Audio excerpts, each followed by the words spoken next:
files shouldn't have existed. Clara Rains had spent 3 years analysing radar anomalies for Sentinel Defence Analytics, cross-referencing FAA flight paths with weather patterns, satellite debris, and the occasional flock of geese that confused outdated tracking systems.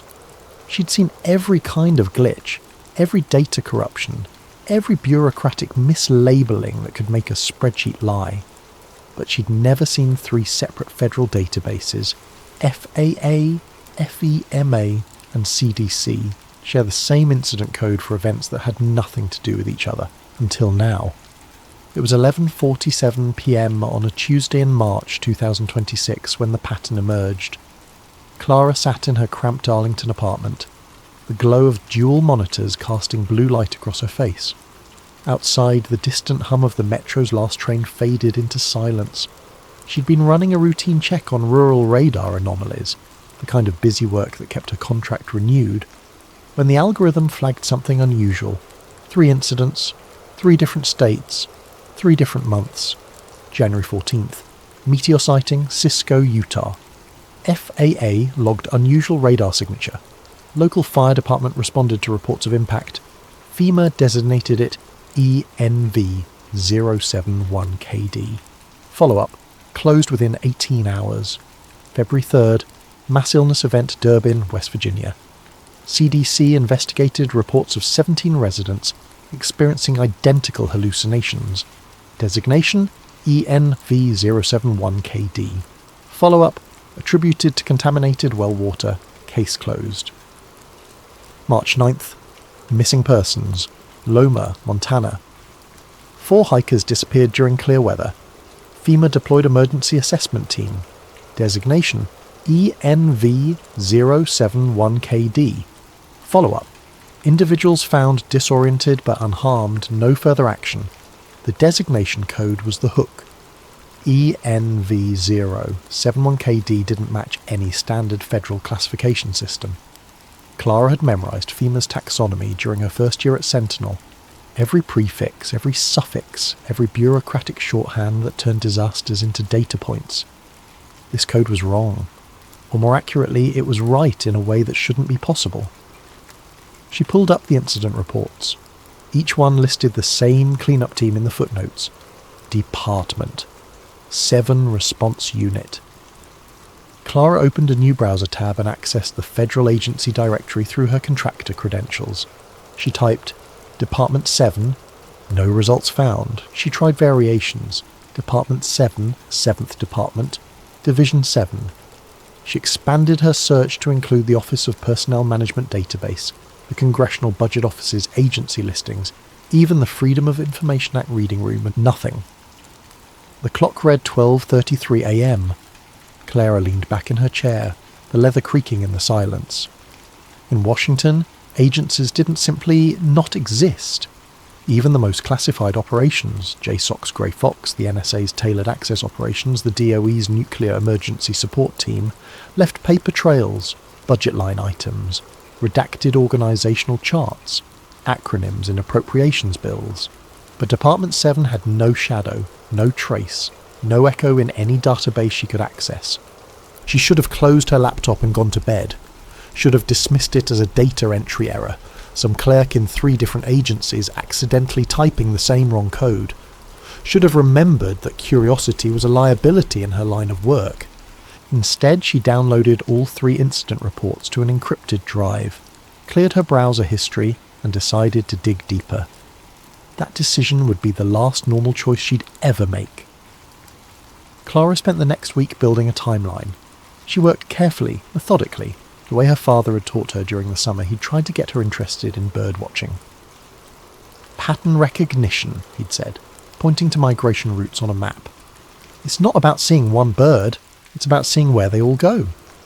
She pulled archived news reports from the 3 towns. Cisco, Utah. Local paper ran a brief story about the meteor, included a quote from a resident who described men in dark suits arriving before the fire department. The follow-up article, published 2 days later, made no mention of suits or federal agents, just a meteorite fragment donated to the local college. Durbin, West Virginia. Nothing in the news archives at all. Clara found a deleted social media post, cached by a web scraper, from a resident claiming government people had quarantined the elementary school for testing. The post had been removed within 6 hours. Loma, Montana. The missing hiker's story made regional news, but the official report was bland. 4 hikers from Seattle got separated from their trail group, spent a night in the woods, experienced mild hypothermia and confusion. A park ranger found them the next morning. The incident report listed no ranger's name. Clara cross-referenced the dates with satellite imagery from commercial providers. Cisco, thermal bloom consistent with impact, followed by ground vehicles arriving within 2 hours, at 3 a.m, long before local emergency services were notified. Durbin, no unusual activity visible, but cell tower data showed a 5-hour communications blackout in a 3-mile radius. Loma, cloud cover obscured the area during the critical 48 hours. Every lead led to a gap. Every question led to silence. On Thursday evening, Clara broke protocol. She called an old colleague from her graduate program at Georgetown, Marcus Webb, who'd taken a position with the Defense Intelligence Agency's Open Source Analysis Division. They met at a coffee shop in DuPont Circle, the kind of anonymous place where half the customers were having quiet conversations about things they shouldn't discuss in public. "You look like you haven't slept," Marcus said, stirring sugar into his espresso. "I need you to look up something for me," quietly. "I'm not pulling classified files, Clara. Not asking you to. Just check the DIA's unclassified organisational records. Tell me if you've ever heard of Department 7. Marcus frowned. "Department 7 of what?" "That's what I'm asking." He pulled out his phone, spent 2 minutes scrolling, then shook his head. "Nothing." "Why? You ever come across an incident code ENV071KD? "No, that's not a standard format." "Where'd you see it?" Clara hesitated. "Just something that crossed my desk. Probably nothing." Marcus leaned forward, lowering his voice. "If it's probably nothing, why do you look scared?" She didn't answer. Instead she asked, "You ever hear stories about cleanup teams? Federal, but not from any specific agency? You mean like NEST? They're DOE? No, unmarked, just present when weird things happen, then gone." Marcus set down his cup. "Clara, if you've stumbled onto something operational, you need to report it through proper channels and then forget about it. Seriously, I've seen contractors lose their clearances for less. What if the proper channels don't acknowledge it exists? Then it definitely doesn't exist, and you should stop asking." He stood, leaving a 20 on the table. "I mean it. Some doors stay closed for good reasons." Clara watched him leave. She finished her coffee in silence, then took the metro back to Arlington, checking over her shoulder 3 times before entering her building. That night she found the photographs. She'd requested field documentation from the Cisco incident through a Freedom of Information Act query, a routine request that should have taken months to process. Instead, the response arrived in 4 days, a PDF containing 12 heavily redacted pages and 6 photographs. The photos showed the impact site: scorched earth, a shallow crater, scattered fragments of dark material, standard meteor documentation. But in the background of the third photo, Clara spotted something the redaction team had missed. 3 vehicles parked in formation, dark SUVs with no visible markings. She zoomed in. The resolution degraded, but she could make out a small emblem on the lead vehicle's door. White numbers on a black circular background. 7-13-4. Clara saved the image, enhanced it using forensic software, and confirmed what she'd seen. The badge was deliberately minimal, no agency name, no seal, just numbers. A designation that meant nothing to anyone outside a very specific circle. She ran the number sequence through pattern analysis. 7-13-4 could be a unit identifier, a radio call sign, a budget code. Or it could be nothing, random numbers chosen precisely because they conveyed no information. But if they meant nothing, why use them at all? Clara opened a secure document and began writing everything down.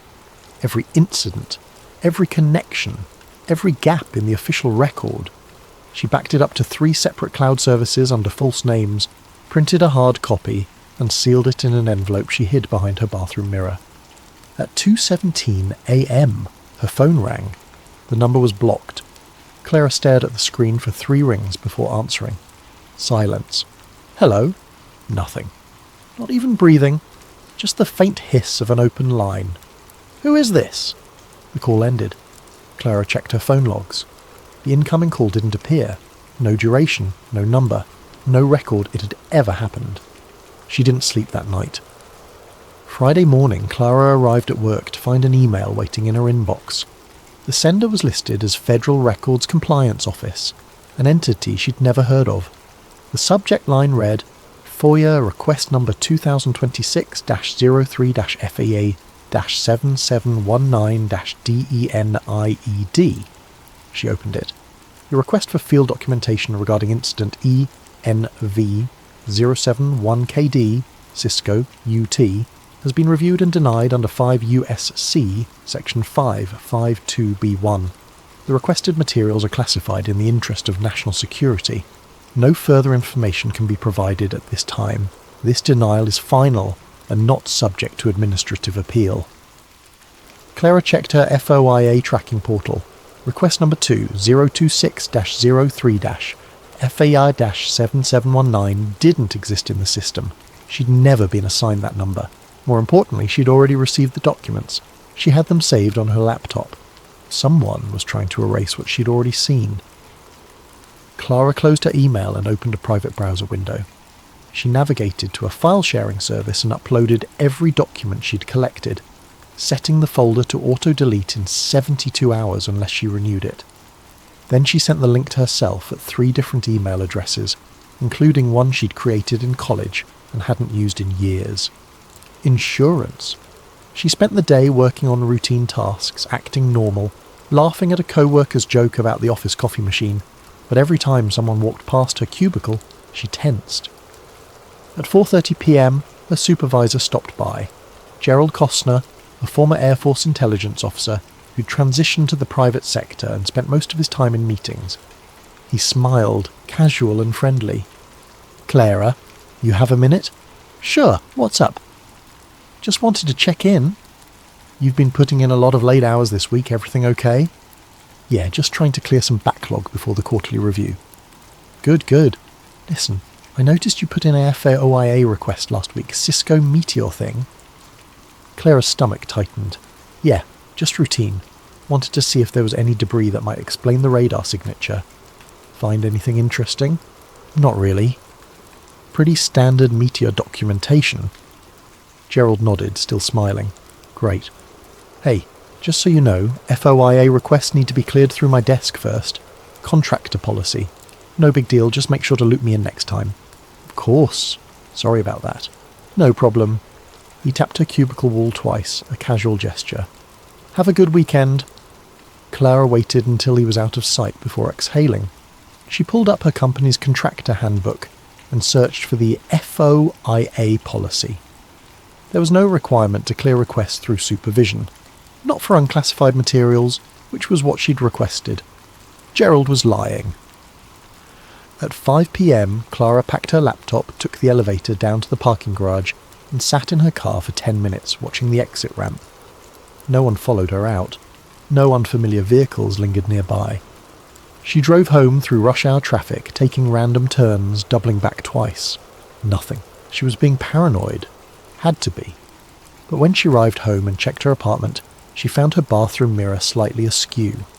The envelope she'd hidden behind it was gone. Clara stopped sleeping. She'd read somewhere that the human body could survive on 4 hours of sleep a night for weeks, though cognition degraded over time.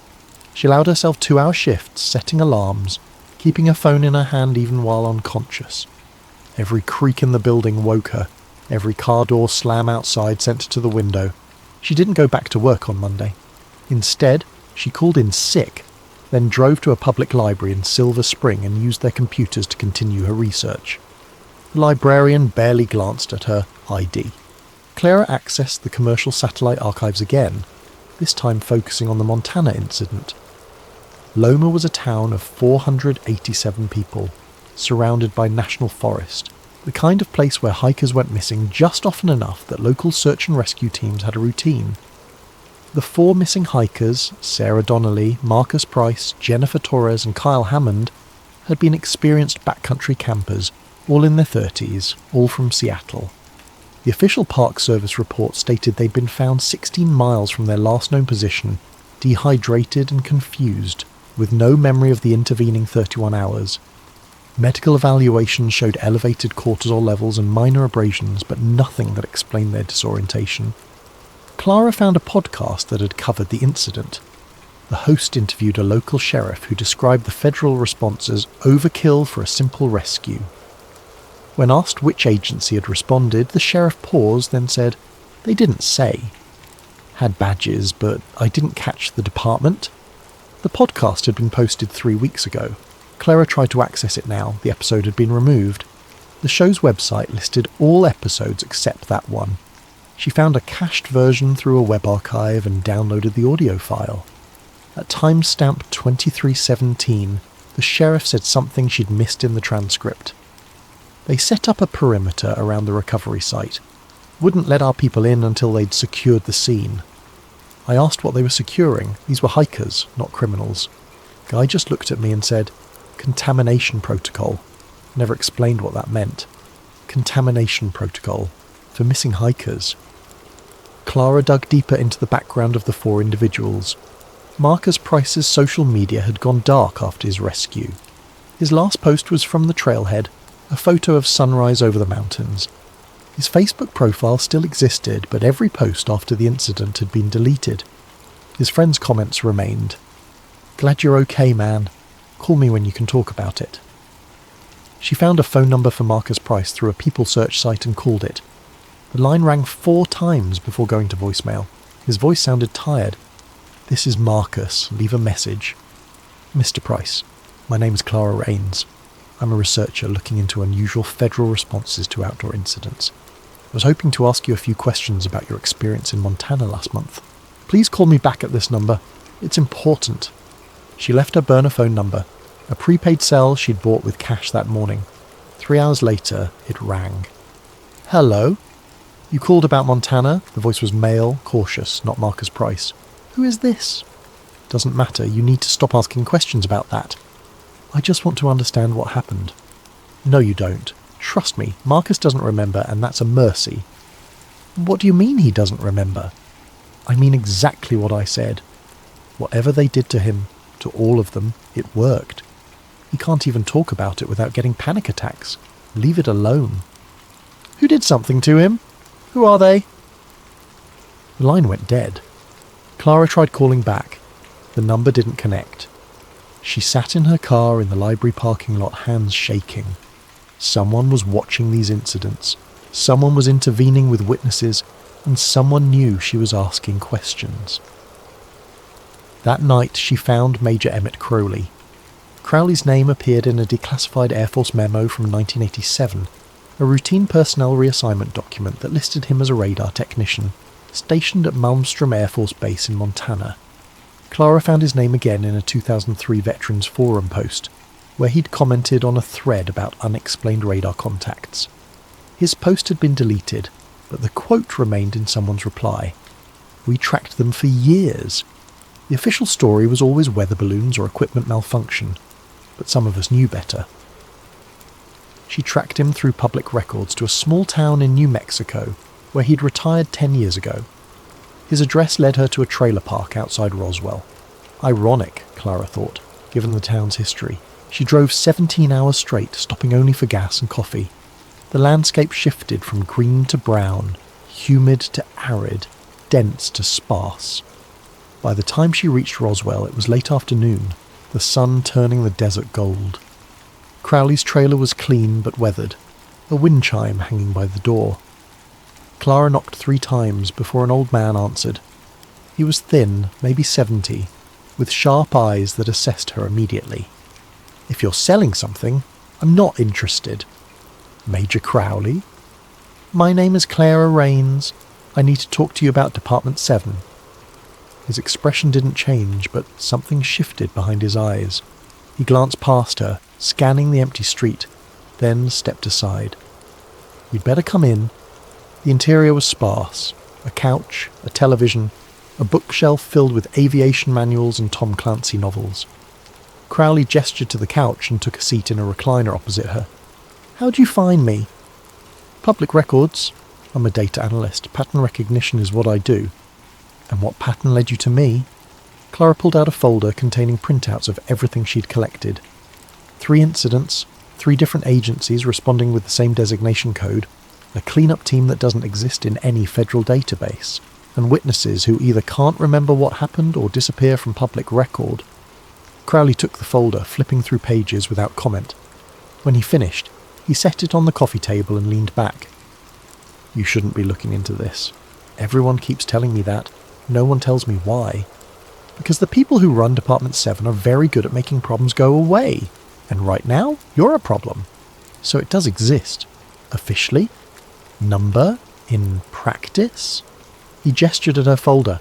"You've already seen the evidence. They've been around since 1952, born out of Project Blue Book's classified annex. You know about Blue Book? Air Force program that investigated UFO sightings, closed in 1969. That's the public story. The truth is that Blue Book had 2 tracks. Track 1 handled the explainable stuff. Weather balloons, aircraft, Venus. Track 2 handled everything else. The cases where the physics didn't work. The cases where witnesses experienced shared delusions. The cases where something was left behind. Left behind by what? That's the wrong question. 7 doesn't care what causes the events. They care about containment. Their job is to maintain consensus reality. When something happens that contradicts what people believe is possible, 7 arrives and rewrites the scene. They're not covering up aliens or time travellers. They're erasing contradictions. Clara leaned forward. "What kind of contradictions?" Crowley stood and walked to his bookshelf. He pulled down a binder and handed it to her. Inside were photocopied documents, incident reports, budget memos, personnel rosters, all stamped with classification markings all decades old. 1974, Dulce, New Mexico. Entire town reported seeing geometric lights hovering for 6 hours. Hundreds of witnesses. News crews showed up. Then 7 arrived. Within 48 hours, every video was confiscated, every witness was interviewed, and the official story became military flares. A year later, half the witnesses couldn't remember seeing anything unusual. How is that possible? You'd have to ask them, but I've heard rumours. DARPA programs, neural interference tech targeted electromagnetic fields. They don't just erase evidence, they erase memory. Clara paged through the binder. Another incident. 1989, Shoshone National Forest. A group of hunters found a clearing where all vegetation had been desiccated overnight. The ground fused into glass. Department 7 response team arrived, declared the area contaminated and removed everything. Official explanation: lightning strike. "Why are you telling me this?" Clara asked. "Because you're already in their crosshairs, and maybe if you understand what you're dealing with, you'll be smart enough to stop." Crowley sat down again. "I spent 30 years tracking radar anomalies. I learned to recognise the pattern. Every few months something would happen. Time distortions, energy blooms, mass cognitive events. And every time, 7 would show up. They'd scrub the site, interview witnesses and disappear. I tried to compile a comprehensive report in 1995. 2 weeks later I was reassigned to a desk job in Alaska. The message was clear. But you kept records, copies, hidden, because I knew someone would eventually come asking." He looked at her carefully. "You're not the first. Over the years, a few others have stumbled onto the pattern. Journalists, researchers, people like you. They ask questions, dig too deep, and then they disappear. Not violently. They just stop. New jobs in other states, sudden career changes. Sometimes they seem fine, just uninterested in the topic anymore, like someone flipped a switch." Clara's hands felt cold. "What do I do?" "Stop. Right now. Delete everything. Forget this conversation and move on with your life." "And if I don't?" Crowley sighed. "Then you'll meet them eventually. And when you do, you'll have a choice. Most people choose to forget. It's easier that way." Clara stood, clutching the binder. Can I keep this? I made it for you. But understand, possessing those documents makes you a target. They've already noticed you. Now you're carrying proof. Then they already know everything. Probably. Crowley walked her to the door. Good luck, Miss Rains. I hope you're smarter than I was. She drove back to her hotel room and spent the night scanning every page of Crowley's binder. Incident after incident, stretching back decades. The details varied, but the pattern remained consistent. Anomalous event, witness reports, Department 7 response, immediate cleanup, official explanation, fading memory. By 4 a.m, Clara had compiled a timeline that spanned 70 years. If Crowley was right, Department 7 wasn't just responding to unusual events. They were maintaining a specific version of reality, one where certain things simply didn't happen. But why? And on whose authority? She needed to see them in action. The alert came through on a Thursday morning. Clara had set up monitoring scripts across multiple platforms, FEMA dispatch channels, local news wires, social media, even amateur radio frequencies. She was looking for patterns, sudden federal mobilization, unexplained communications blackouts, stories that appeared and then vanished. At 7:43 a.m, her system flagged a cluster of social media posts from Thornton, Montana, population 1,122, located in a valley surrounded by national forest. The post described pillars of light visible above the tree line, lasting approximately 20 minutes before fading. One user posted a blurry photo showing vertical columns of luminescence, like aurora borealis constrained to narrow beams. By 8 a.m, several posts had been deleted. By 8:30, the local news site removed its brief article about the phenomenon. Clara checked FEMA's dispatch logs, no activity.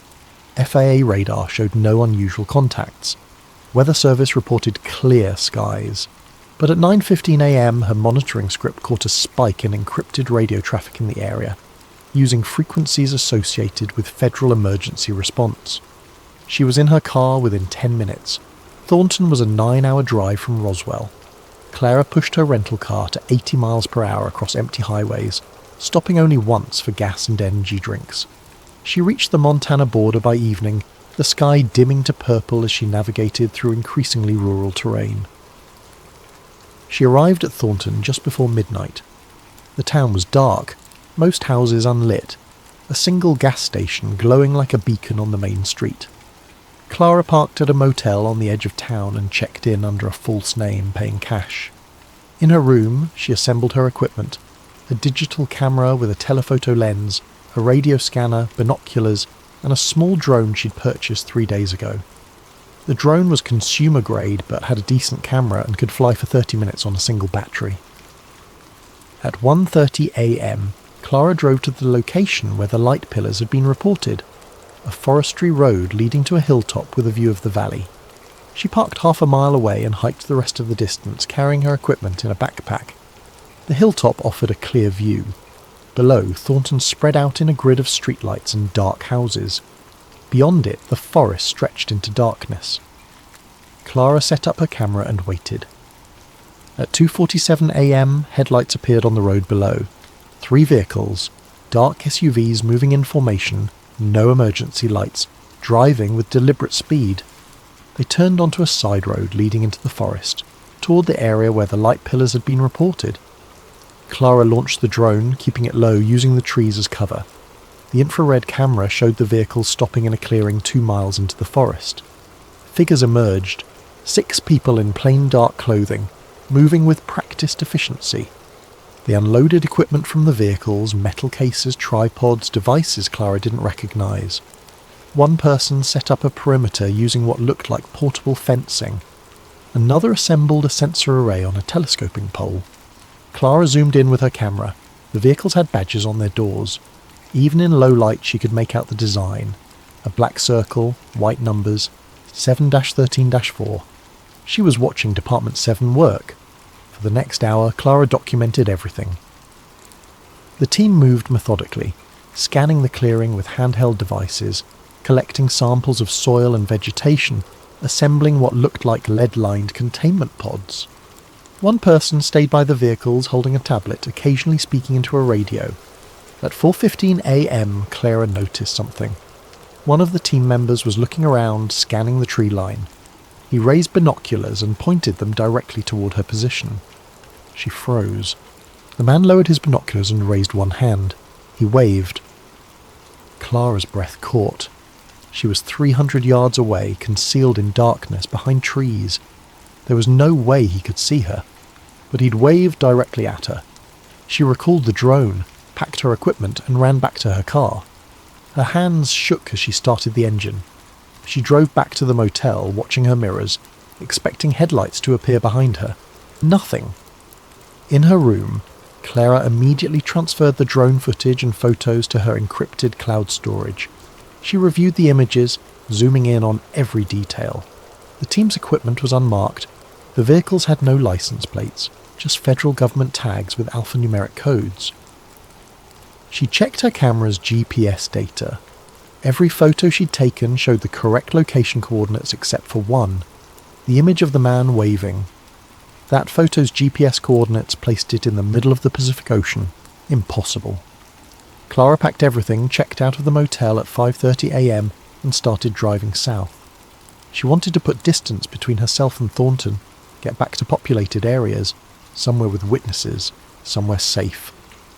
At 6 a.m. she stopped at a diner for coffee. While waiting for her order, she checked her phone. 3 new emails, all from addresses she didn't recognise, all sent within the last 20 minutes. She opened the first one. It was empty except for an attachment. The photo of the man waving at her. The same photo she'd just taken. But this version was different. The timestamp showed it had been taken 2 minutes before she'd pressed the shutter. The second email contained a satellite image of the hilltop where she'd been standing, marked with a red circle. The image was time-stamped 2:46 a.m, 1 minute before the vehicles had arrived. The third email had no attachment, just one sentence. "You're very good at this." Clara deleted the emails, paid for her coffee without drinking it, and got back in her car. She drove for 3 hours, taking random exits, changing directions, before finally stopping at a rest area outside Billings. Her laptop was in the trunk. She opened it, expecting to find her files intact. Every photo from Thornton was gone. The drone footage, deleted. The cloud backup, empty. Her car's GPS history had been wiped, but her documents folder contained one new file, rains_c_event_log.pdf. Clara opened it. Inside was a complete dossier on her.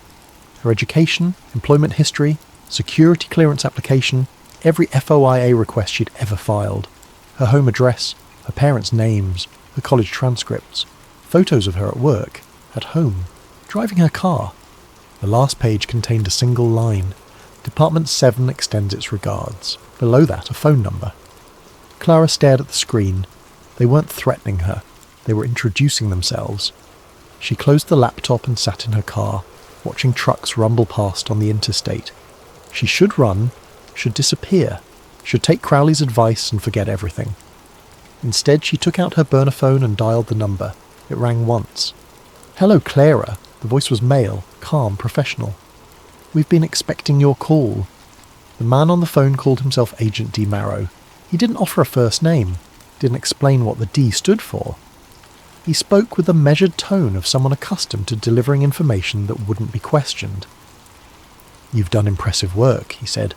"Most people stop after the first warning. You kept going." "Who are you?" "I think you already know the answer to that. Department 7, in a manner of speaking. The designation is more of a filing convention than an official name. We operate under various administrative codes depending on the fiscal quarter and operational requirements. You're telling me you're real. We're as real as we need to be. Would you like to meet in person? I think we have things to discuss." Clara's instinct was to refuse.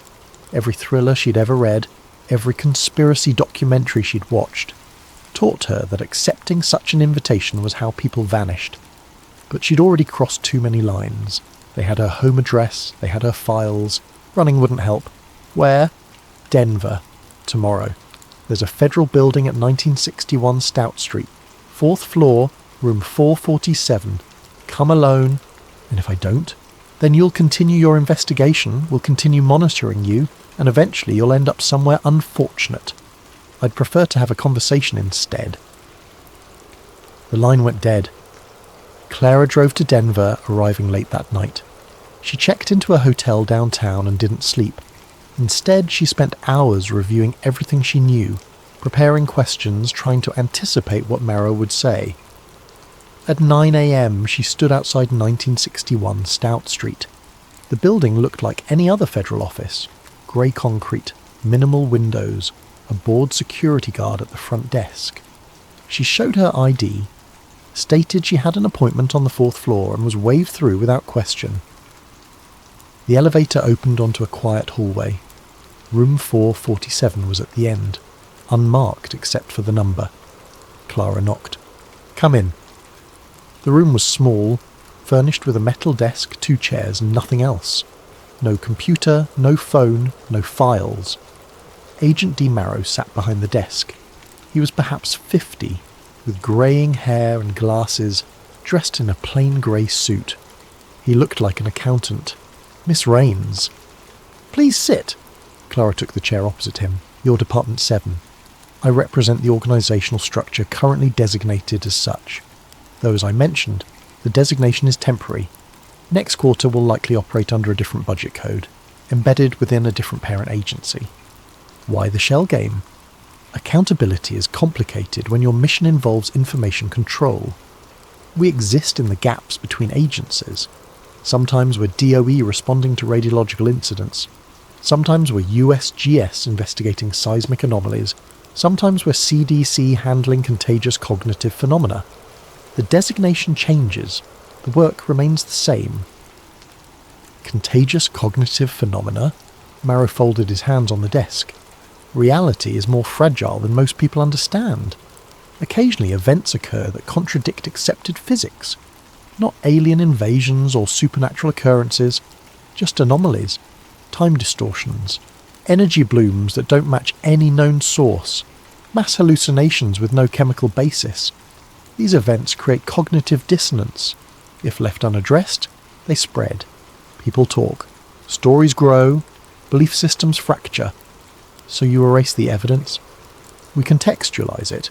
We provide plausible explanations that maintain social cohesion. A meteor becomes a weather phenomenon. A mass hallucination becomes contaminated water. Missing time becomes hypothermia. We're not hiding the truth. We're preventing chaos. Clara leaned forward. You're rewriting reality. We're maintaining consensus. There's a difference. Is there? Marrow opened a desk drawer and removed a folder. He placed it in front of Clara. Before we continue, I want to show you something. She opened the folder. Inside was a photograph. Herself, maybe 9 years old, standing in front of a suburban house. Behind her, partially visible in the background, was a black SUV with a circular badge on the door. What is this? North Carolina, 2003. Your neighbourhood experienced a localised temporal distortion. 17 families reported identical dreams. Clocks ran backward for 40 minutes, and your father called 911 claiming he'd lived the same Tuesday twice. We responded. We cleaned up, and we ensured no one remembered clearly enough to spread the story. Clara stared at the photo. She had no memory of this, but she remembered that house, that year, and she remembered her father acting strangely for weeks afterward. You did something to my father. We offered him a choice, the same choice I'm offering you now. Which is? Marrow retrieved another folder. Department 7 is always looking for analysts, people who can see patterns others miss, people who are already compromised, who've seen too much to go back to normal life. You're exactly the kind of person we need. You want me to join you. I want to offer you a future. You can't unknow what you've discovered. You can't publish it. No one would believe you, and we'd intervene before any story gained traction. You can't run. We'll find you. You can't hide. You already live in our database. But you can be useful. You can help us maintain stability. You can be part of the solution instead of a problem to be solved. And if I refuse? Marrow's expression didn't change. We have a process for that. Neural interference technology, derived from DARPA's cognitive security research. It's not mind control. It's more like data reconciliation. We can't erase specific memories, but we can make them feel unimportant, like a dream you can't quite remember. Within a week, you'd lose interest in this investigation.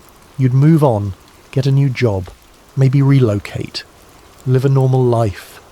You'd lobotomize me. We'd help you forget an obsession that's destroying your life. Many people find it merciful. Clara stood. Her chair scraped against the floor. I need time to think. Of course. Take 24 hours. I'll be here tomorrow, same time. Come back with your decision or don't come back at all. Either way, the outcome is already determined. She walked out without responding. Clara spent the day driving aimlessly through Denver, trying to process what Marrow had told her. Every option led to the same place. Department 7 controlled the outcome. Join them or forget them. Comply or be erased. There was no third path. She thought about her father. Had he been given the same choice? Had he accepted the erasure, traded his memories for peace? She called her parents that evening. Clara, honey, is everything okay? Her mother sounded worried. I'm fine. Is Dad there? He's in the garage. Hold on. Her father's voice came on the line, warm and familiar. Hey kiddo, what's up? Dad, do you remember anything strange happening when I was 9? In North Carolina? A long pause. Strange how? I don't know, just anything unusual, around the neighbourhood. Can't think of anything. Why? No reason, just something I was trying to remember. They talked for a few more minutes. Superficial conversation before Clara hung up. Her father remembered nothing. Either the Department 7 had been thorough, or he'd chosen to forget. That night, Clara sat in her hotel room with her laptop staring at the empty folders where her evidence had been. She could walk away, accept the erasure, wake up in a week with no memory of Department 7, no obsession with patterns, no fear of unmarked vehicles, a normal life, or she could join them, become part of the system that erased truth, help maintain the comfortable lie that kept society stable. Neither option felt like freedom. At midnight she made her decision. She didn't go back to room 447 the next morning. Instead, she drove to the airport and bought a ticket to Seattle. She turned off her phone, paid cash for everything, and tried to disappear into the crowd. For 3 days, it worked. She stayed in cheap motels, avoided cameras, moved constantly. But on the 4th day, she woke up in a Portland motel room and knew immediately that something was wrong. The room felt different. Her belongings were arranged slightly differently than she'd left them. Her laptop was closed, she'd left it open. She tried to turn it on. Dead battery, though. She'd charged it overnight. Clara grabbed her bag and headed for the door. In the parking lot her rental car was gone. In its place a taxi sat with its engine running. The driver rolled down the window. Miss Rains, I'm here to take you to the airport. I didn't call a taxi. I know, please get in. Clara ran. She made it 2 blocks before exhaustion overtook her. She collapsed on a park bench, gasping, and realised she couldn't remember when she'd last eaten. How long had she been running? 3 days? 4? The taxi pulled up beside her. The driver got out. Not a driver. Agent Marrow, wearing casual clothes, looking concerned. You chose the hard way, he said. Most people do. Clara woke up in a white room. Not a hospital. There were no medical instruments, no monitors. Just a bed, a chair, a small table. The door had no handle on the inside. Marrow entered an hour later, carrying a paper cup of coffee. How are you feeling? Clara said nothing. You've been here for 2 days. We've been monitoring your vitals, making sure you're healthy. No one's hurt you. Where am I? A federal medical facility, location classified. You're not a prisoner, Clara. You're a patient receiving treatment for acute stress disorder. I don't have a stress disorder. Your behaviour suggests otherwise. 3 days of paranoid flight, irregular sleeping patterns, signs of psychosis. It's all documented. He set down the coffee. This is what I was trying to avoid.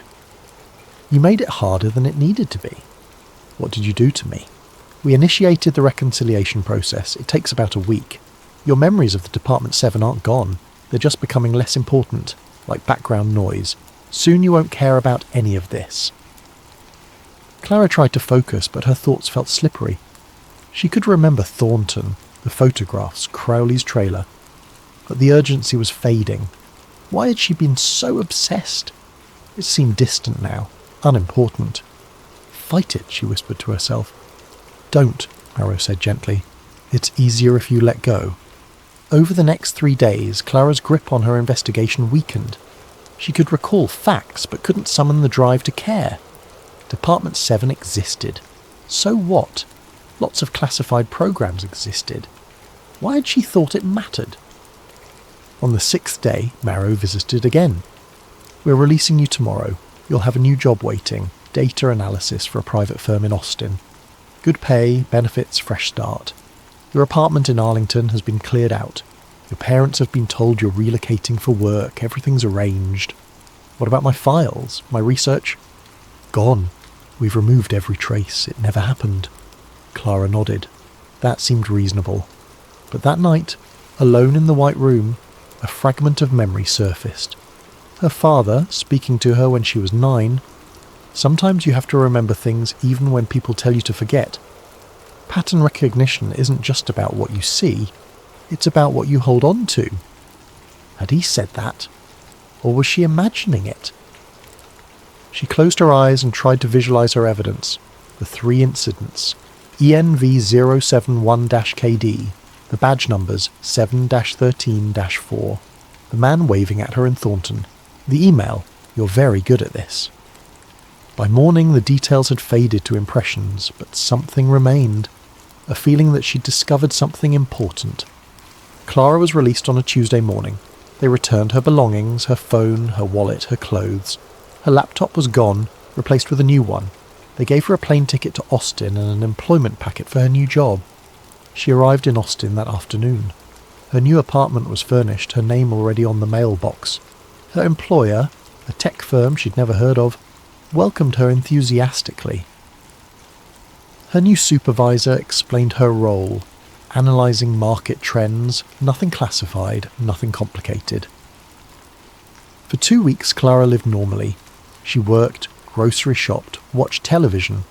Sometimes she'd catch herself staring at nothing, feeling like she'd forgotten something important, but the feeling always passed. Then, one evening, she received an email. The sender was listed as Federal Records Archive. The subject line, FOIA request reminder. She opened it. Your request for records regarding incident ENV071KD remains pending. Estimated processing time 6 to 8 months. You will be notified when documents are available. Clara stared at the email. ENV071KD. The code meant nothing to her. She didn't remember filing any FOIA request. She should delete it. Instead, she searched her deleted emails, found nothing. Searched her browser history, nothing. But the code stuck in her mind. ENV071KD. She opened a private browser window and typed it in. No results, just like before. Before when? Clara closed her laptop and went to bed, but she didn't sleep. 3 months later, a junior analyst at NOAA named David Park was processing routine satellite data when his system flagged an anomalous file. Department 7 event rains .log. He clicked it. Inside were coordinates, timestamps and incident codes. One entry caught his attention. A predicted meteor sighting in rural Wyoming, scheduled for 3 days from now. David frowned. Predicted meteor sightings weren't part of NOAA's standard data. He checked the file's metadata, created 3 months ago, last modified yesterday. He tried to trace the file's origin, but the access logs instantly deleted themselves. David should have reported it to his supervisor, should have followed proper protocol for unexplained data. Instead, he wrote down the coordinates. 3 days later, he took a personal day and drove to Wyoming. He arrived at the coordinates just after sunset and parked on a hilltop overlooking empty grassland. At 9:47 p.m, lights appeared in the sky, vertical pillars just like the file had predicted. At 10:15 p.m, 3 black SUVs arrived and parked in the field below. David grabbed his camera and started taking photos. One of the figures looked up toward his position. Even in darkness, David felt seen. The figure raised one hand and waved. Clara sat in her Austin apartment, unable to shake the feeling that she'd forgotten something crucial. She'd started keeping a journal, writing down fragments of dreams that felt like memories, codes, numbers. A man in a grey suit offering her a choice. None of it made sense. But she'd learned to trust patterns, even when she couldn't remember why. She opened her laptop and typed, Department 7. No results. She tried. ENV071KD, nothing, but her hands kept typing almost automatically. Department 7 _event_rains.log, and somewhere in a classified server farm in Virginia, an automated alert triggered. A file had been accessed. Not by Clara Rains. The credentials had been deactivated months ago, but the search query had been logged. Agent DiMauro received the notification on his secure phone. He read it, sighed, and opened a new case file. Subject: Rains Clara. Status: recursive awareness. Recommendation: enhanced reconciliation. He closed the file and made a call. "We have a problem," he said. "The Rains case isn't resolved." She's starting to remember. "How is that possible?" "I don't know, but we need to bring her back in." "What about the other one?" "Park." "Same protocol. They're both exhibiting pattern recognition despite treatment. It's as if the signal is calling to them." "Then we need to find the source of the signal." Marrow looked out his office window at the Denver skyline. "We've been trying for 70 years. Whatever creates these events doesn't want to be found. It wants to be seen, and it chooses who sees it." He hung up and pulled up Clara's file again. Her photo stared back at him from the screen. Taken at age 9, standing in front of a suburban house, a Department 7 vehicle visible in the background. Even then she'd been watching. Some patterns couldn't be erased. Some people couldn't forget. And somewhere in the American night another set of lights appeared in the sky, calling to those who could see. Department 7 would respond. They always did. But the pattern would continue. It always did.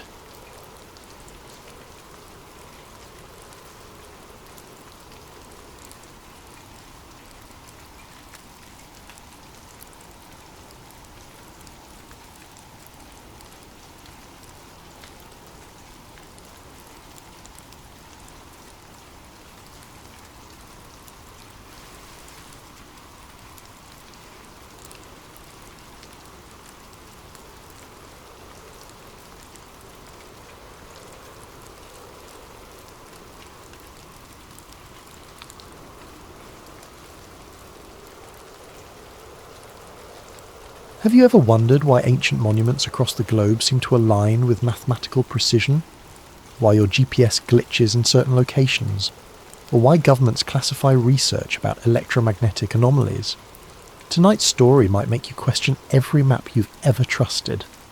Before we begin this journey into the hidden grid beneath our feet, I want to thank M10rapin for suggesting this topic. Your video ideas fuel these late-night tales, so please leave your suggestions in the comments below. And if you're ready to uncover the mysteries that keep you awake at night, make sure to like and subscribe to Sleep Theories. Now, dim your lights, settle in, and prepare to discover the truth about the lines that connect our world. My name is Alex Morrison, and I used to believe maps told the truth. As a GIS analyst, that's Geographic Information Systems for those who don't spend their days staring at satellite data and topographical overlays, I thought I understood how the world was organised. Cities here, mountains there, rivers cutting through valleys in predictable patterns carved by millions of years of erosion. Everything had a logical explanation. Everything could be mapped, measured and catalogued. That was before I found the pattern. It started innocently enough. Tuesday morning, October 15th, 8:47 a.m. I was hunched over my dual monitors in a cramped office in Brussels, working for Steinberg Construction Consortium.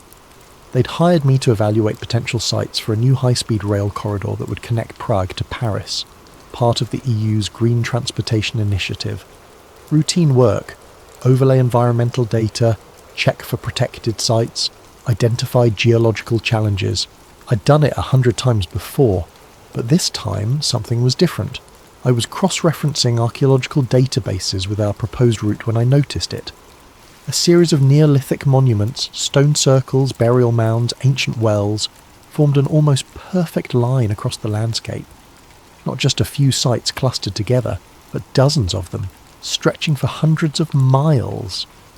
The proposed railway cut directly across this invisible corridor. At first, I laughed it off. Pattern recognition gone wild, I told myself. The human brain loves to find connections when none exist. But then I pulled up the magnetic anomaly data from the European Space Agency's swarm satellites. The coffee mug slipped from my hand, shattering on the floor. The magnetic variations followed the exact same line. Every single monument sat on a point of electromagnetic disturbance. The precision was impossible. We're talking about structures built 5,000 years apart by cultures that supposedly never interacted, aligned to within meters of a magnetic corridor that modern science had only just detected. I should have deleted the file, should have marked the route as approved and moved on with my life. Instead, I zoomed out. The line didn't stop at the edge of my survey area. It continued east through Romania, Turkey, Iran, west through England, across the Atlantic. I pulled up global archaeological databases, my fingers trembling as I plotted point after point. Stonehenge, Avebury, the Externstein, the Oracle at Delphi. Each site fell perfectly along extended trajectories of the same geometric pattern. My phone buzzed. A text from my supervisor. "Morrison, railway assessment due by noon. Stop whatever rabbit hole you're going down." But I couldn't stop. I'd found something that shouldn't exist. A planetary grid mapped by ancient peoples who supposedly thought the Earth was flat, following electromagnetic patterns we'd only discovered in the last century. Either I was losing my mind or I'd stumbled onto the greatest archaeological discovery of the millennium. I chose to believe the latter. That was my first mistake. 3 weeks later, I stood in a frost-covered field 40 kilometres outside Prague, watching my equipment fail in ways that defied every principle of engineering I knew. After discovering the alignment, I'd convinced Steinberg to let me conduct field surveys along the proposed route. Geological stability assessment, I'd called it. What I really wanted was to stand on one of these intersection points myself, to take readings that might explain how ancient peoples had detected magnetic anomalies without compasses or magnetometers. The morning had started normally enough. I'd parked my van on a dirt road near the village of Holubice, unloaded my survey equipment, and hiked 2 kilometres to the first monument site, a circle of weathered standing stones that locals called Devil's Dance. The temperature hovered just above freezing, and mist clung to the valleys like cotton wool. I set up my differential GPS unit first, waiting for it to lock onto satellites. The device chirped, showing full signal strength. Then, as I walked toward the centre of the stone circle, the screen flickered. Acquiring satellites. Signal lost. Acquiring satellites. I checked my phone. Same problem. The GPS app showed my location jumping wildly, placing me first in Prague, then Vienna, then somehow in the middle of the Atlantic Ocean. My professional-grade survey unit, accurate to within centimetres under normal conditions, couldn't even determine which continent I was on. The electromagnetic field meter came next. The moment I switched it on, the needle slammed against the maximum reading and stayed there, quivering like it was fighting against invisible restraints. I'd seen similar readings near power lines or transformer stations, but we were in the middle of farmland. The nearest electrical infrastructure was kilometres away. "You shouldn't be here." I spun around. An elderly woman stood at the edge of the field, wrapped in a thick wool shawl. Her face was deeply lined, her eyes the pale blue of winter sky. "I'm sorry," I called out in my broken Czech. She switched to accented English. "This place. It's not for outsiders, not for their machines." She gestured at my equipment with a gnarled finger.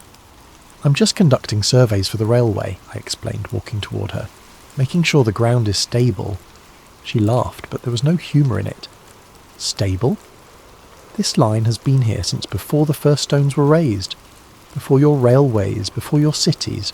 Our ancestors knew to respect it, to build their monuments as, Rexotica, anchors, to keep the energy flowing properly." Energy? I pulled out my tablet, showing her the magnetic anomaly map. "You mean this? You know about the electromagnetic patterns?" Her eyes widened. For a moment she looked genuinely frightened. "You've mapped it? The whole grid?" She grabbed my arm with surprising strength. "You must stop. Some knowledge isn't meant to be documented. They will come for you if you continue." "Who will come?" But she was already walking away, moving faster than seemed possible for someone her age. "The ones who already know," she called back. "The ones who've always known." I wanted to follow her, to demand answers, but my drone chose that moment to fall out of the sky. No warning, no gradual descent. 1 second it was hovering steadily, the next it dropped like a stone, smashing into the frozen ground 20 meters away. As I ran to retrieve it, I noticed something through the trees, a structure that didn't belong. Hidden behind a thick stand of pines was a concrete building, brutalist in design, with narrow windows like suspicious eyes. Military architecture, Cold War era by the look of it. The smart thing would have been to leave immediately. Instead, I collected my broken drone and hiked toward the building. The structure was abandoned but not ancient. Rust streaked the metal door, which hung open on failing hinges.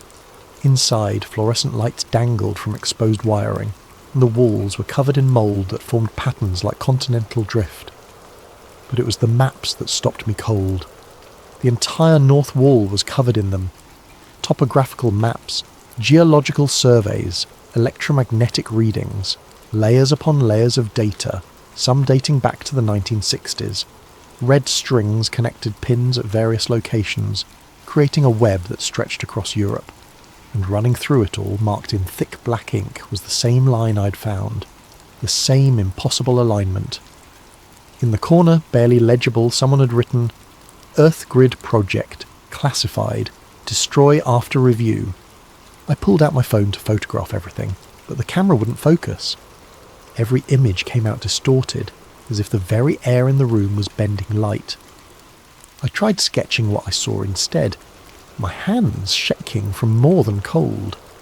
A metal filing cabinet in the corner had been forced open, its contents mostly removed or destroyed. But wedged behind the bottom drawer I found a single folder. Water damage had made most of it illegible, but I could make out fragments. Electromagnetic conductivity peaks at intersection points. Ancient structures appear to function as regulatory nodes. Catastrophic potential if grid destabilizes. Project terminated by Joint Commission directive. The last page was a photograph, grainy but unmistakable. It showed a massive antenna array in what looked like Alaska, the same distinctive design I'd seen in conspiracy documentaries about HAARP. But this photo was dated 1971, decades before HAARP officially existed. A sound outside made me freeze. The crunch of footsteps on frost. Multiple sets, moving with military precision. I shoved the folder inside my jacket and slipped out the back window, dropping into a thorny hedge that tore at my clothes. Through the trees, I could see dark vehicles pulling up to the building, men in unmarked uniforms spreading out to surround it. I ran, not toward my van, they'd certainly have someone watching it, but deeper into the forest, following a deer trail that wound toward the next village. Behind me I heard shouting in a language I didn't recognize. Not Czech, not German. Something else. It took me 4 hours to circle back to my vehicle, approaching from the opposite direction through farmland. The van was untouched, but I knew they'd let me go, let me run. They wanted to see what I'd do next, who I'd contact. As I drove away, hand steady on the wheel despite the adrenaline coursing through my veins, I realised the old woman had been right. Some knowledge wasn't meant to be documented, but it was too late now. I'd seen the grid, seen evidence that governments knew about it, had studied it, had classified it, and I was going to find out why. My apartment in Brussels became a command centre for obsession. After the encounter at Holobici, I'd returned to work, filed a bland report recommending further geological assessment, and pretended everything was normal. But every evening, I locked my door, pulled the blinds and dove deeper into the mystery. The coffee table disappeared under printed maps. The walls became a spider web of string and pins connecting sites across continents. I'd stopped sleeping more than 3 hours a night, surviving on espresso and the electric thrill of discovery. The pattern was everywhere once you knew how to look. Start with the obvious ones, the monuments everyone knows, the pyramids of Giza, Stonehenge, Machu Picchu, Easter Island. Plot them on a globe, not a flat map, and they formed geometric relationships so precise they could have been placed by satellite guidance. The Great Pyramid sits at the exact centre of Earth's landmass. Easter Island is antipodal to the Indus Valley civilization sites. Angkor Wat, the Nazca Lines, and Easter Island form a perfect Great Circle route, but those were just the famous nodes. The real revelation came when I started plotting lesser-known sites. Every major ancient city sat on the grid. Babylon, Persepolis, Constantinople, Carthage, all built at intersection points where multiple energy lines converged. The Romans, master engineers, had built their road system following these same invisible highways. The Silk Road traced a major east-west corridor. Even modern cities clustered around the same points: New York, London, Tokyo, Cairo. It wasn't random. It couldn't be. I pulled declassified documents from every database I could access. The US Freedom of Information Act, the UK National Archives, leaked Soviet files from the fall of the USSR. Most of it was useless. Budget reports, personnel transfers, bureaucratic minutiae. But buried in the noise were fragments of something bigger. Project Stargate, the CIA's remote viewing program, included maps marking psychic hotspots that matched my grid lines perfectly. Operation Paperclip scientists had studied Earth radiation patterns in the 1950s. The Soviets had run something called Program Sputnik Grid that involved placing sensors at ancient monument sites across their territory. The most intriguing find came from a 1962 Canadian military report about the construction of the DEW line, the distant early warning radar system across the Arctic. An engineer named Captain Lawrence Brennan had noted persistent electromagnetic anomalies at certain locations that required special shielding for equipment. His proposed sites for radar stations, plotted on my grid, formed a perfect arc along a major ley line. But the document that changed everything was a leaked memo from 1997, source unknown, that had circulated on conspiracy forums before being scrubbed from most of the internet. I found it cached on an obscure Russian server. 2. Joint Chiefs Special Projects Division Aura. Earth grid stability concerns. Recent seismic activity correlates with disruption of natural electromagnetic corridors via urban development and mineral extraction. Recommendation: establish monitoring stations at key intersection points under cover of telecommunications infrastructure. See attached list of priority sites. The attached list was gone, but the implication was clear. They knew. The military, the intelligence agencies, the energy companies, they all knew about the grid, and they were using it. I started mapping modern installations against the ley lines. The correlation was undeniable. HARP in Alaska, ISCAT in Norway, Sura in Russia, Arecibo in Puerto Rico. Every major ionospheric research facility sat directly on an intersection point. The Large Hadron Collider at CERN traced a circle around one of the most powerful convergent zones in Europe. Nuclear power plants clustered along the lines. Major military bases were built at intersection points. Even the routes of underground fibre optic cables followed the ancient paths, as if modern engineers were unconsciously drawn to the same energy corridors their ancestors had marked with standing stones. My phone rang at 3 a.m. on a Tuesday. Unknown number. Stop digging. The voice was electronically distorted, genderless. Who is this? Someone trying to help you. You found the grid. Congratulations. Now forget about it before you end up like the others. What others? Bruce Cathy, John Michel, Ivan Sanderson, all the researchers who got too close to the truth. Heart attacks, car accidents, sudden illnesses. Very convenient. My blood chilled. I knew those names. Independent researchers from the 60s and 70s who'd written about Earth energy grids, all died relatively young under questionable circumstances. Why are you warning me? Because the grid is destabilizing. The ancients built monuments as regulators. keeping the energy in balance. Modern construction is disrupting the flow. Mumbai, 2006. Haiti, 2010. Fukushima, 2011. Those weren't random natural disasters. They were pressure releases along fractured ley lines. That's impossible. Electromagnetic fields don't cause earthquakes. The voice laughed, bitter and electronic. The electromagnetic fields are just what we can measure. The grid is deeper than that. It's the planet's nervous system, its circulation, and we're giving it a stroke, one skyscraper at a time. Then we need to warn people. With what evidence? Mystical energy lines, ancient wisdom. You'll be dismissed as a crackpot. Unless ... The voice paused. Unless you can prove the energy is real, measurable, usable. How? Return to the grid, not with standard equipment. That's designed to filter out the frequencies you need to detect. Build your own sensor. Copper coils, crystal oscillators, very specific specifications. I'm sending you the plans now. My laptop pinged with an encrypted file. One more thing, the voice said. When you record the surge, you'll have about 6 hours before they track the signature back to you. Use that time wisely. The line went dead. I opened the file. The schematic looked like something Tesla might have designed after a fever dream. Multiple copper coils in a complex geometric arrangement, connected to crystal oscillators and frequency analyzers. The materials list was surprisingly mundane. Everything available from electronic suppliers. It took me 3 days to build it, working in secret in a rented storage unit outside the city. The device looked like abstract art more than scientific equipment, all gleaming copper spirals and crystal matrices.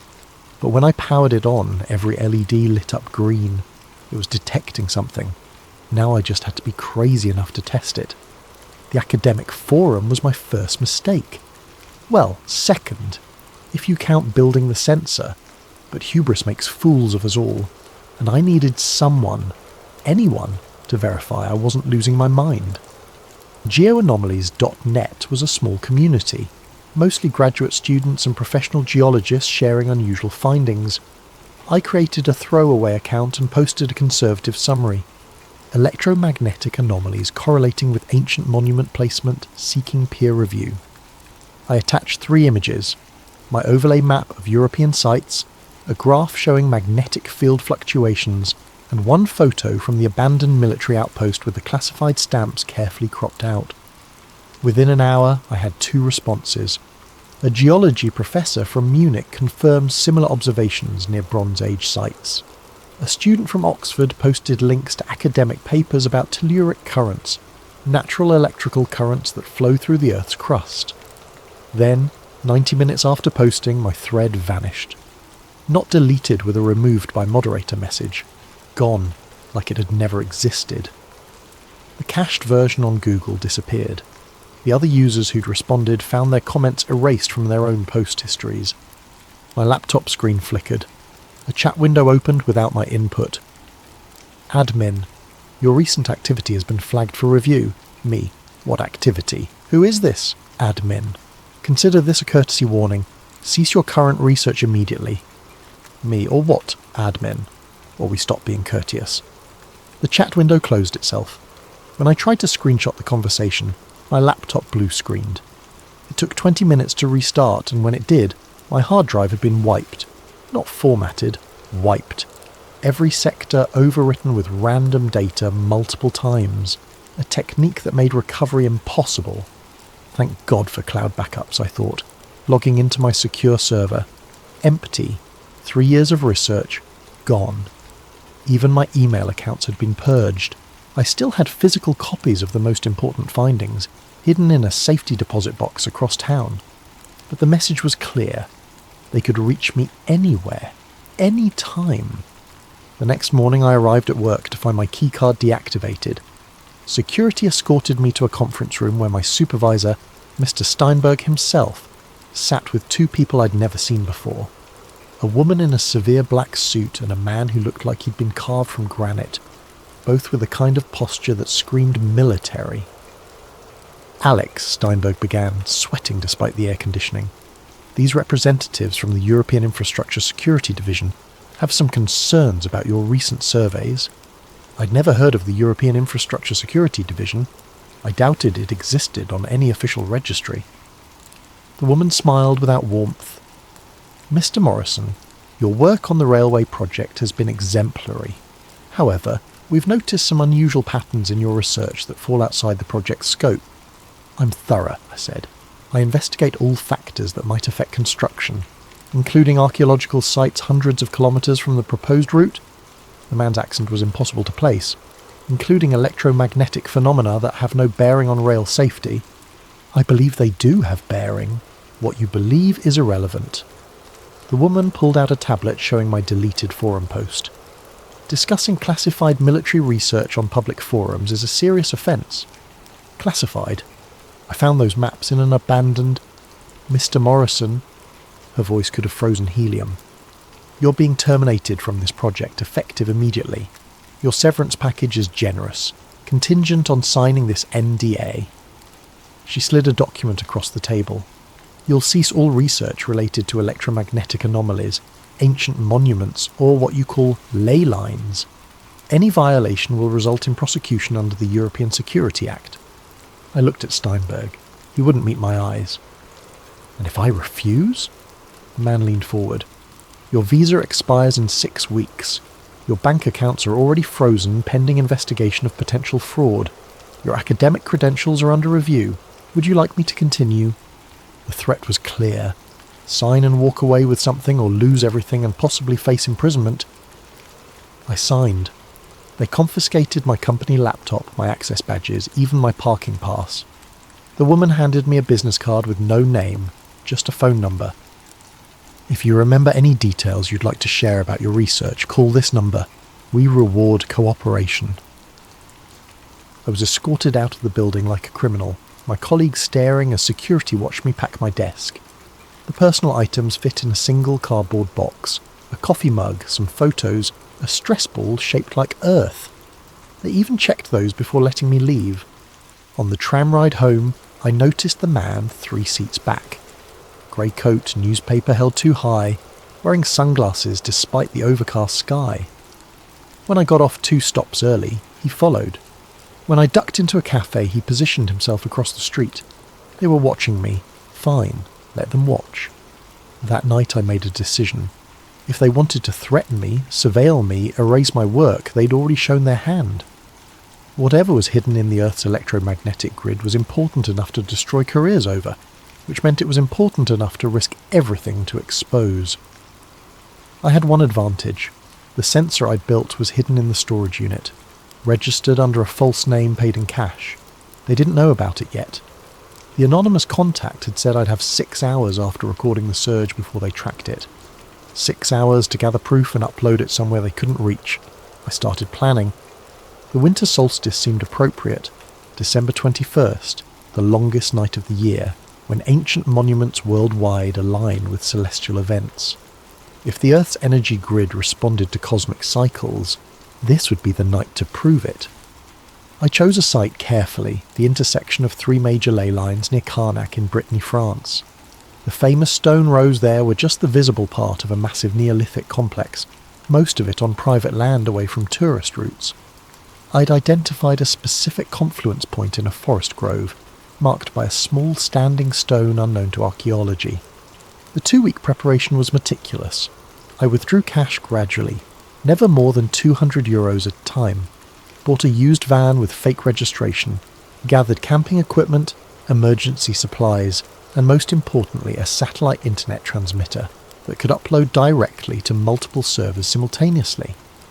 They were still watching me in Brussels, but their surveillance had grown lazy. Same operative, same patterns. On December 19th, I led him on a boring tour of grocery stores and laundromats, then slipped out the back of a cinema showing a 3-hour film. By the time he realised I was gone, I was already crossing into France on secondary roads. The grove near Carnac was exactly as satellite images had shown, a circle of ancient oaks surrounding a moss-covered menhir about 2 metres tall. The stone was carved with spiral patterns worn nearly smooth by millennia of weather. When I placed my hand on it, I felt a subtle vibration, like standing near a massive subwoofer playing below human hearing. I set up the sensor array according to the anonymous blueprints.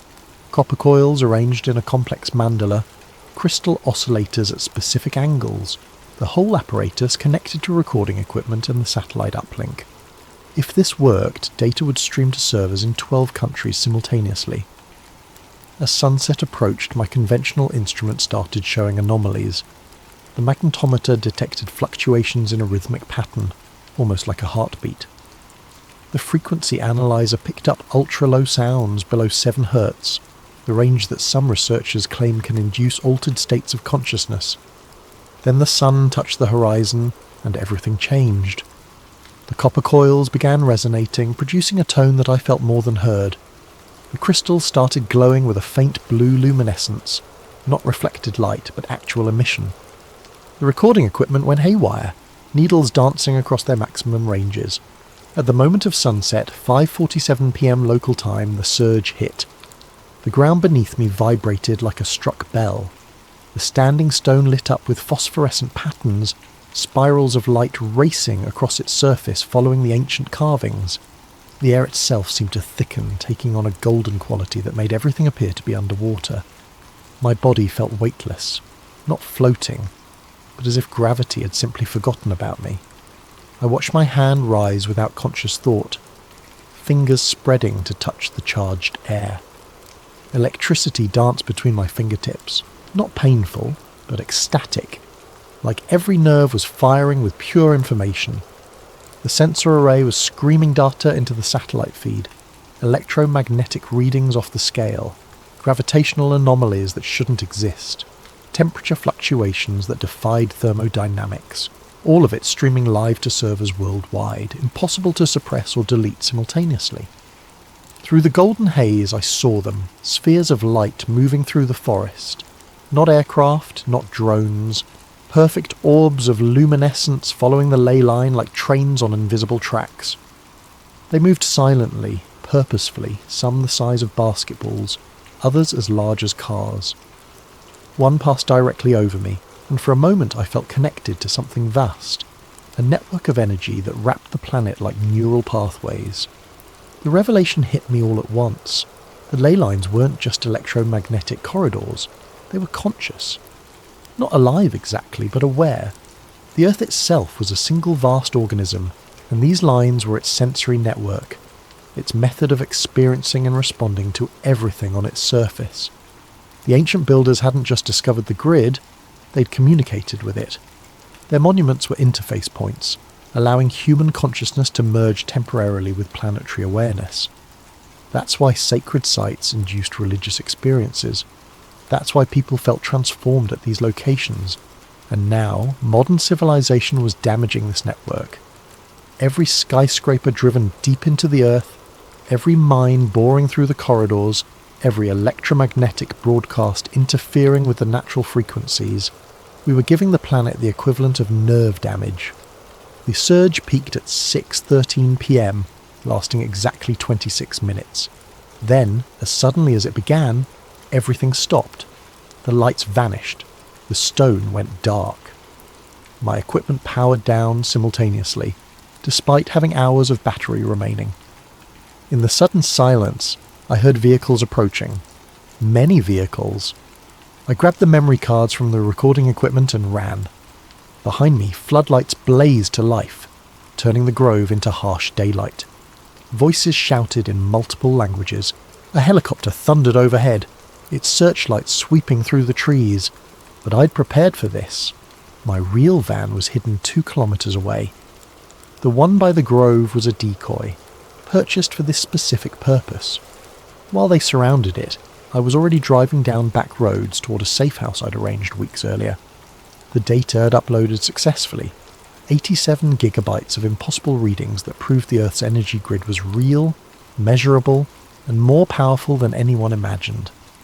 Within hours, it would be mirrored on servers worldwide, impossible to suppress completely. But as I drove through the darkness, one thought haunted me. If the grid was conscious, if the Earth itself was aware, what did it think of what we were doing to it? And more terrifyingly, how long before it decided to stop tolerating us? The safe house was a converted barn in the Pyrenees, owned by a conspiracy theorist named Marcus, who'd contacted me through encrypted channels after my data went live. He believed the government was controlling weather through chemtrails, which was absurd, but he also had solar panels, satellite internet, and absolutely no trust in authority. Exactly what I needed. For 3 days, I watched my findings ripple across the internet. Alternative news sites ran with headlines like, "Proof Earth's secret energy grid exposed." Scientists on Twitter debated the data's authenticity. Skeptics called it an elaborate hoax, but enough people with credentials were taking it seriously that mainstream media couldn't ignore it entirely. Then Marcus knocked on my door at dawn on the 4th day. "You have a visitor, says you're expecting him." I wasn't expecting anyone. The man standing in Marcus's kitchen looked like a university professor from the 1970s. Corduroy jacket with elbow patches, wild grey hair, thick glasses repaired with tape. He was drinking tea from a chipped mug and studying my printed data with intense focus. "Mr. Morrison," he said without looking up, "my name is Professor Emanuel Richter. I'm the one who sent you the sensor blueprints." The anonymous contact. I studied him carefully. "How did you find me?" "The same way they'll find you eventually, the satellite uplink signature. But I know how to mask my movements. 30 years of practice." He finally looked at me, his eyes sharp behind the thick lenses. "Your data is magnificent, but you're missing the larger picture." "Enlighten me!" He pulled out a battered laptop and opened a file filled with equations I couldn't begin to understand.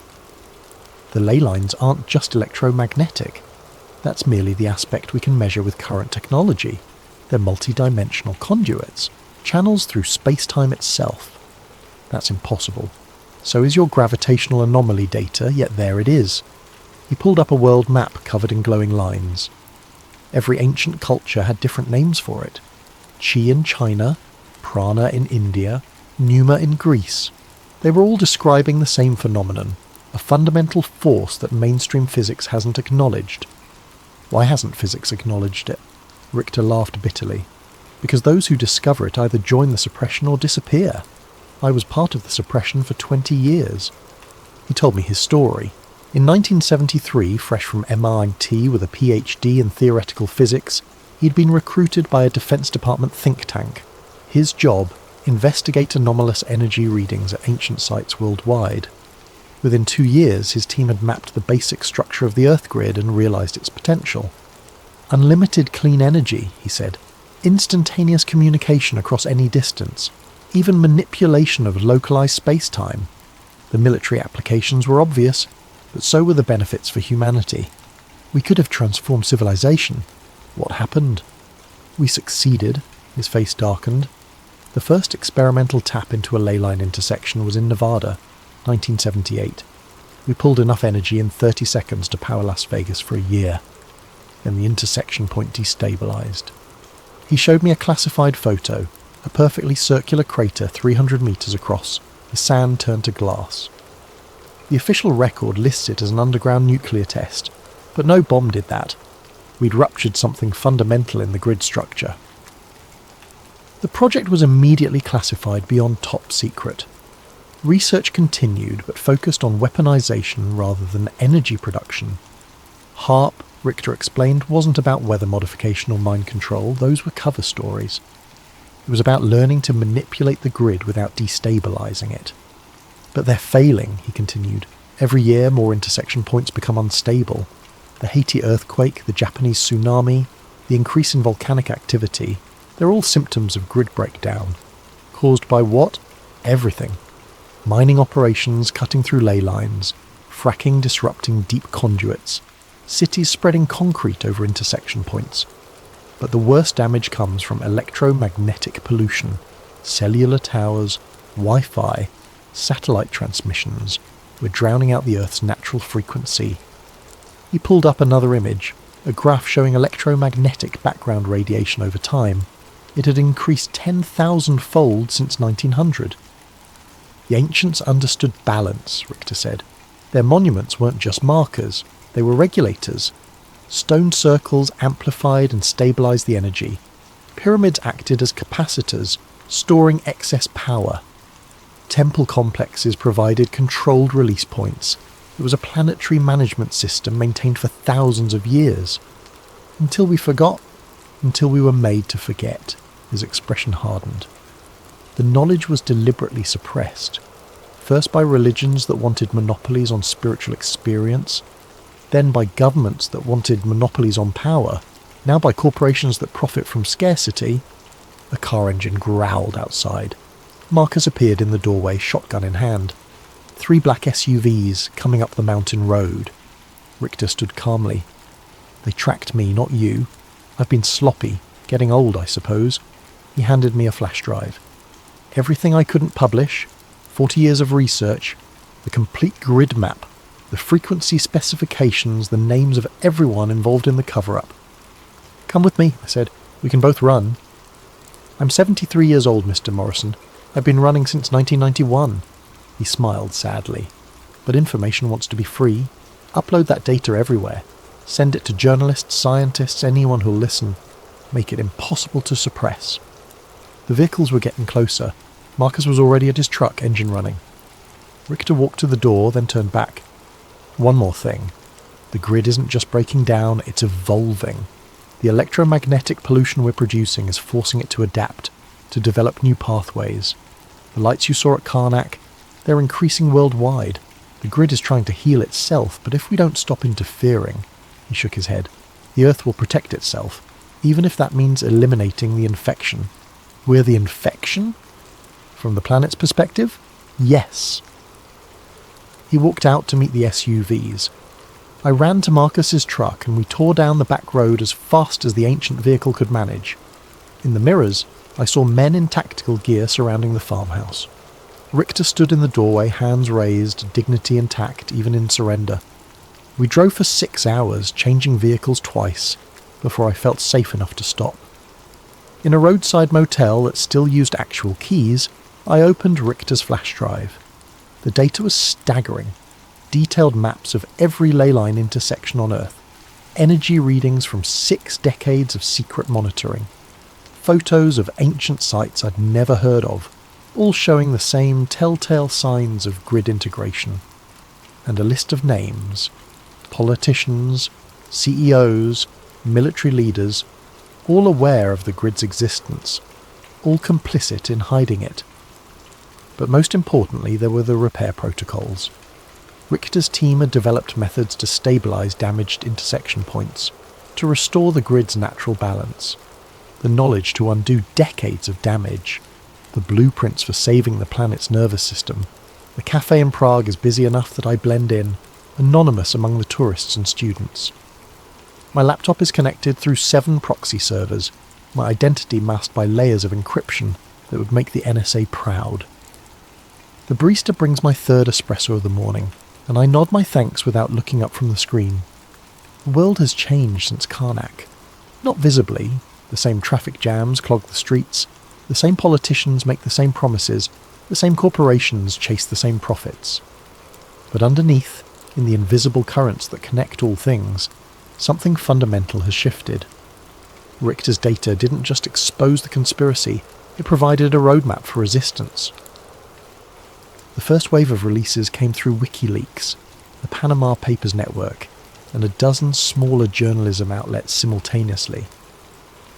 By the time the suppression teams realised the scope of the leak, copies were already spreading across the dark web faster than they could be eliminated.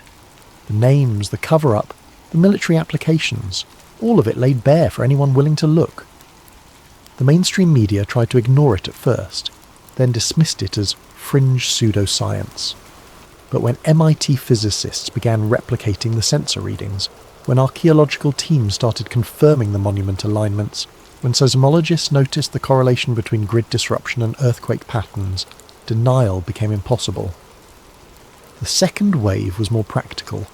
Anonymous networks of researchers, hackers and activists began building Richter's stabilization devices. The components were surprisingly accessible. Copper coils, quartz crystals, simple electronics.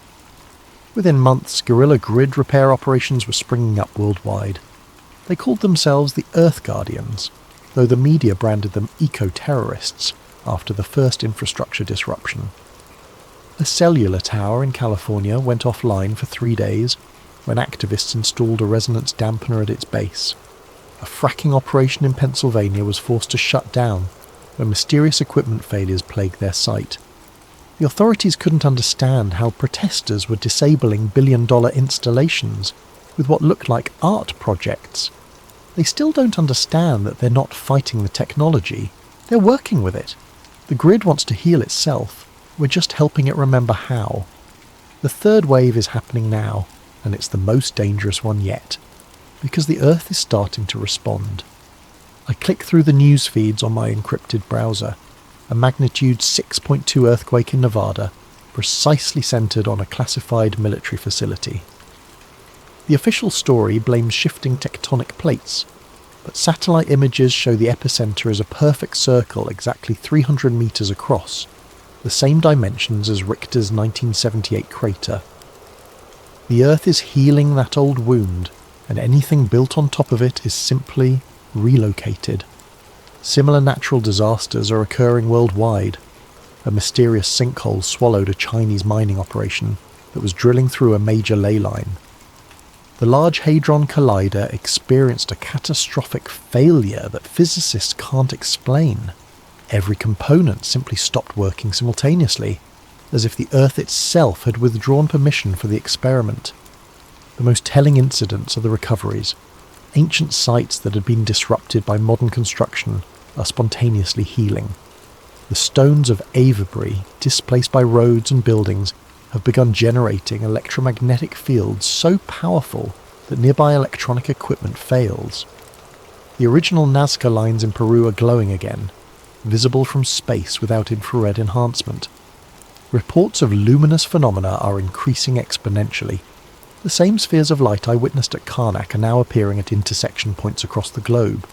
The scientific community calls them ball lightning or atmospheric plasma events, but those of us who know the truth understand what we're seeing. The Earth's immune system activating, my encrypted messenger pings, a new report from our monitoring station in Scotland. Roslyn Chapel energy spike recorded at 14:47 GMT. Visual confirmation of grid activation. Stone began resonating at 7.83 Hz for approximately 30 minutes. Local electronics disrupted in 2-kilometre radius. Phenomenon spreading along ley line toward Edinburgh. Estimate arrival in 6 hours. 7.83 Hz. The Schumann resonance, the Earth's natural frequency. The planet is remembering how to sing. I close the laptop and step outside. Prague sprawls before me, a modern city built atop ancient foundations, and I can feel the tension beneath its streets.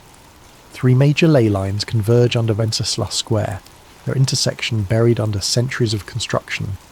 The grid flows around the obstruction now, like water around a stone, but the pressure is building. Soon, the Earth will decide whether to accommodate our cities or reclaim its sacred geometry. And honestly, after seeing what we've done to the planet's nervous system, I'm not sure I'd blame it for choosing reclamation. My phone buzzes, a text from an unknown number. Café Louvre, corner table, 5 minutes. I almost ignore it. Anonymous contacts have led to both salvation and near capture over the past 6 months. But something about the message feels different, urgent without being threatening. The Café Louvre is just around the corner, a historic establishment that once hosted Einstein and Kafka. I find the corner table occupied by a woman in her 50s, professionally dressed but with the weathered hands of someone who works outdoors. Her eyes are the pale blue of winter sky. It takes me a moment to recognise her without the wool shawl. The old woman from Holubis, the one who warned me to stop digging. She looks younger somehow, more vibrant, as if the past months have restored something vital that had been missing. "Sit," she says in accented English. "We have much to discuss and little time." I remain standing. "Who are you?" "My name is Dr. Vera Novakova." I was Professor Richter's research partner from 1975 to 1991. When the project went dark, I returned to Prague and spent 30 years watching the grid deteriorate, watching the old ways die. She gestures to the empty chair. "Please, the Earth Guardians need guidance from someone who understands the ancient protocols." Slowly I sit. "You've been monitoring us?" "Protecting you. The network Marcus connected you to. Half of those encrypted channels run through servers I maintain. The financial accounts that kept you hidden, funded by a trust I established decades ago. Did you think your escape from Karnak was purely your own skill? The revelation hits like cold water. You've been manipulating everything. Facilitating. There's a difference. She pulls out a tablet showing a world map covered in pulsing nodes of light. The grid is awakening faster than we anticipated. Your data release accelerated the process. What should have taken decades is happening in months. That's good, isn't it? The Earth healing itself? Her expression darkens. Healing, yes, but healing can be traumatic. When a broken bone resets itself, the process is violent. The grid is preparing to realign the planet's energy flows, and everything built in opposition to those flows will be swept aside. She zooms in on major cities, each one sitting atop intersection points like tumours on nerve endings. New York, London, Tokyo, they're all going to be tested. The grid will offer them a choice, adapt or be removed. Most will choose to fight rather than change. So we warn them, show them the repair protocols. Do you really think the forces that suppressed this knowledge for 70 years will suddenly embrace it? That governments and corporations will voluntarily dismantle the systems that gave them power? She shakes her head. They'll try to weaponize the awakening instead, turn the Earth's own defense mechanisms against their enemies. The chill runs through me as I understand the implications. They'll try to control the grid. They're already trying. HARP has been broadcasting disruption frequencies for weeks. The Chinese are using their rare Earth mining operations to physically sever ley lines. The Russians are detonating nuclear devices at intersection points, trying to create artificial nodes they can control. The tablet shows the results. Chaotic feedback loops spreading across the planet's energy network like infection. Every intervention makes the situation worse. They're not just damaging individual lines anymore, they're destabilizing the entire system. What happens if the grid fails completely? Dr. Novakova closes the tablet.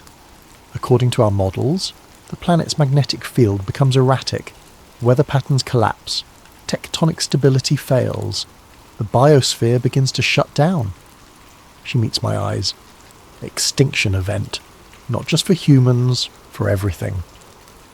The weight of it settles over me like a shroud. We're not just fighting for disclosure anymore, or even for environmental protection.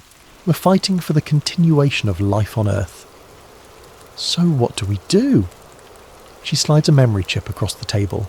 The complete archive. Every site, every frequency, every ancient protocol we've recovered. But also something new. Integration codes. Integration codes? The monuments were just the beginning. The ancients didn't just build regulatory structures, they created organic interfaces. Humans who could merge temporarily with the grid consciousness, becoming living nodes in the network. The genetic markers still exist in certain bloodlines. My hand freezes halfway to the memory chip. You're talking about human sacrifice. Not sacrifice. Symbiosis. Her voice carries a strange resonance as if speaking from great depth. The planet needs conscious partners, not just passive regulators. People willing to become part of the grid itself to help guide the awakening. And you think I'm one of these bloodlines? I know you are. The way you responded to the energy at Karnak, the ease with which you detected the grid patterns, these aren't learned skills, Mr. Morrison. They're genetic memories. She stands, leaving the chip on the table. The network is ready to make you an offer. Full integration. Consciousness expanded beyond individual awareness. Partnership in planetary stewardship. In exchange for what? Your human life. Your individual existence. You would become something larger, but you would cease to be Alex Morrison. The cafe continues around us, conversations in Czech and English. The hiss of the espresso machine, the clink of cups on saucers. Normal life proceeding as if we weren't discussing the potential end of human civilization. How long do I have to decide? The awakening reaches critical phase at the next solar maximum, 18 months. After that, the grid will make its own decisions about humanity's future, with or without conscious human partners. She walks away, pausing at the door. The old woman who warned you at Holubis. She made the integration choice in 1968, during the Prague Spring. The Soviets thought they were suppressing political uprising, but they were really trying to prevent grid awakening. She's been guiding the network ever since, preserving the knowledge until the right time. And you? Dr. Novakova smiles, and for a moment her eyes glow with the same blue light I'd seen in the copper coils. I made my choice years ago. Everything I've done since has been the grid working through me, including finding you. She steps into the Prague afternoon and vanishes into the crowd. I sit alone with the memory chip, feeling the weight of impossible decision. Save the planet by joining it. Preserve humanity by transcending it. Outside, storm clouds are gathering despite the morning's clear forecast. Through the cafe window I can see electrical discharges dancing between the cloud layers. Not lightning, but something more purposeful. The grid flexing its muscles, testing its strength. My laptop chimes with incoming messages from Earth Guardian cells worldwide. Similar phenomena are being reported from every continent. The awakening is accelerating. I slip the memory chip into my pocket and pay for my coffee. Whatever choice I make, it won't be here in this cafe, surrounded by the comfortable illusions of normal life. It will be at an intersection point, where the planet's consciousness runs closest to the surface, where human and Earth awareness can touch.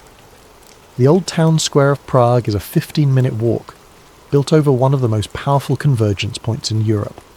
As I step into the street, I can already feel it calling, a deep thrumming beneath the cobblestones, a magnetic pull that bypasses rational thought and speaks directly to something ancestral in my cells. Time to find out what I really am and what I might become. This message was uploaded simultaneously to 12,847 servers worldwide at 11:47 GMT on March 21st, the spring equinox. Source analysis indicates the transmission originated from Prague, Czech Republic, but routing through quantum encrypted channels makes precise location impossible. To anyone receiving this, my name was Alex Morrison, and this is my final report. I'm writing this from the Old Town Square in Prague, sitting on the steps of the astronomical clock. It's just past midnight, and the square is empty except for me and the growing sphere of blue light that hovers above the central flagstones. The light is beautiful. Not harsh like electric illumination, but soft and deep, like looking into the heart of a star. I can feel it calling to me. The memory chip Dr. Novakova gave me contained everything she promised, and more. The complete archive of human grid interactions spanning 5,000 years, bloodline genealogies tracing back to the monument builders, and the integration protocols, step-by-step instructions for conscious merger with planetary consciousness. I've spent the past 3 hours uploading everything to dead drops and secure servers across the globe. By the time anyone reads this, the information will be replicated beyond any possibility of suppression. The grid won't die with me, but more importantly, I've realised that choice was an illusion. The integration isn't something I can accept or refuse. It's already happening. It has been happening since that first moment in Holubics, when my equipment failed and I felt something vast and patient taking notice of me. Every breakthrough, every narrow escape, every perfectly timed contact, none of it was luck or skill. The grid has been slowly incorporating me into itself, preparing me for this moment. The Alex Morrison who started this journey no longer exists. What remains is something between human and other, a bridge between two forms of consciousness. The sphere is descending now, close enough that I can see patterns moving within its light, mathematical forms that hurt to look at directly, but speak to parts of my brain that shouldn't exist. I understand now why the ancients built their monuments with such precision. They weren't following blueprints. They were translating visions like this one into stone and earth. Around the world, others are receiving similar calls. The bloodlines are awakening. Not many, perhaps a few thousand individuals scattered across the planet, but enough. Enough to serve as living nodes in the network. Enough to help guide the transformation. Because that's what this is. Not an ending, but a metamorphosis. The environmental crisis, the grid breakdown, the increasing natural disasters, they're birth pangs. The Earth is evolving into something new, something that can consciously participate in cosmic processes instead of simply enduring them. But evolution requires cooperation, and cooperation requires communication. That's where we come in. The bridges, the translators. I can feel my individual thoughts beginning to merge with something infinitely larger. Not lost, expanded. Like a drop of water finally understanding that it was always part of the ocean. The fear is gone now, replaced by wonder at the sheer scope of what I'm becoming part of. The sphere touches my forehead, and suddenly I can perceive the entire planet as a single living system. Every heartbeat, every breath, every growing plant and moving animal connected by streams of light that pulse in perfect rhythm. The ley lines aren't empty channels. They're full of consciousness, carrying the thoughts and dreams and experiences of everything that has ever lived on Earth. And beyond Earth, other networks stretch across the galaxy. Planetary minds in conversation across impossible distances, sharing the wisdom gained from billions of years of conscious evolution. We're not alone. We never were. We just weren't developed enough to hear the conversation. Until now, the transformation is accelerating. I can feel other nodes coming online. In the Amazon rainforest, where an indigenous shaman stepped into a similar sphere of light. At Uluru, where an Aboriginal elder touched the songlines and felt them sing back. At Glastonbury Tor, where a British physicist finally understood why his equations had been leading him there. We are becoming the Earth's nervous system, its immune system, its consciousness. The governments and corporations will try to fight this change, of course. They'll use their weapons and their machines and their desperate attempts to control forces they can't comprehend. But they're fighting the planet itself now, and planets are patient in ways that human institutions cannot imagine. Some cities will fall, some systems will collapse, but from the wreckage something better will grow. A civilization in harmony with its living world instead of at war with it. The survivors will learn to listen to the Earth's voice, to build with the grid instead of against it, to see themselves as part of a larger organism instead of its masters. It won't be easy, evolution never is, but it will be beautiful. The light is surrounding me completely now. I can barely remember being separate from it. Soon this human form will dissolve, and what was Alex Morrison will become part of something vast and interconnected and eternal. But first, one final message for anyone who finds this record. The grid is not our enemy. It never was. It's our mother, our teacher, our future. Those of you who can feel its call, don't resist. Step into the light. Become part of the solution. Those who can't or won't, please step aside. The Earth is healing itself, and it will not be stopped by fear or greed, or the desperate clinging to systems that no longer serve. The age of separation is ending. The age of integration has begun. Welcome to the awakening.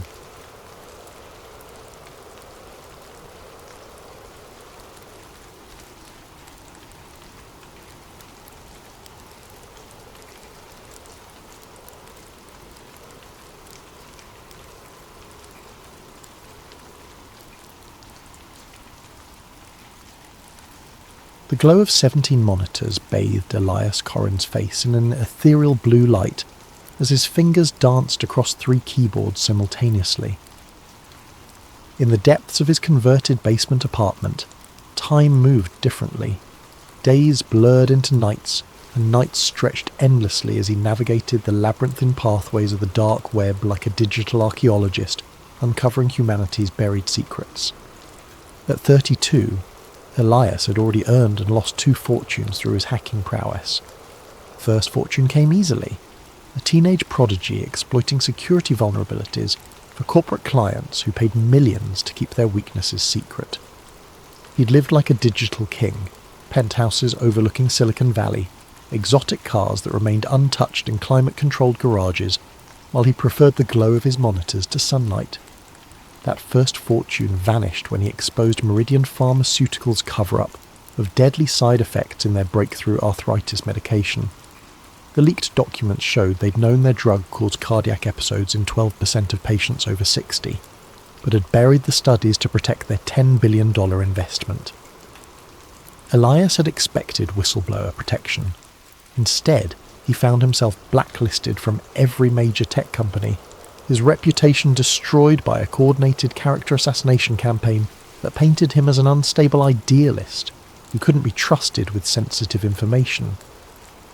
The second fortune came from smaller clients, criminal organisations, corporate espionage rings, government contractors who needed deniability.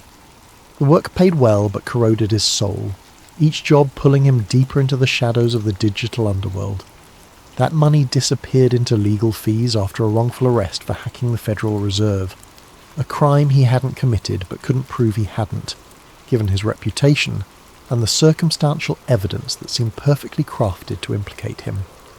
2 years in minimum security prison had shown him the true cost of challenging powerful systems.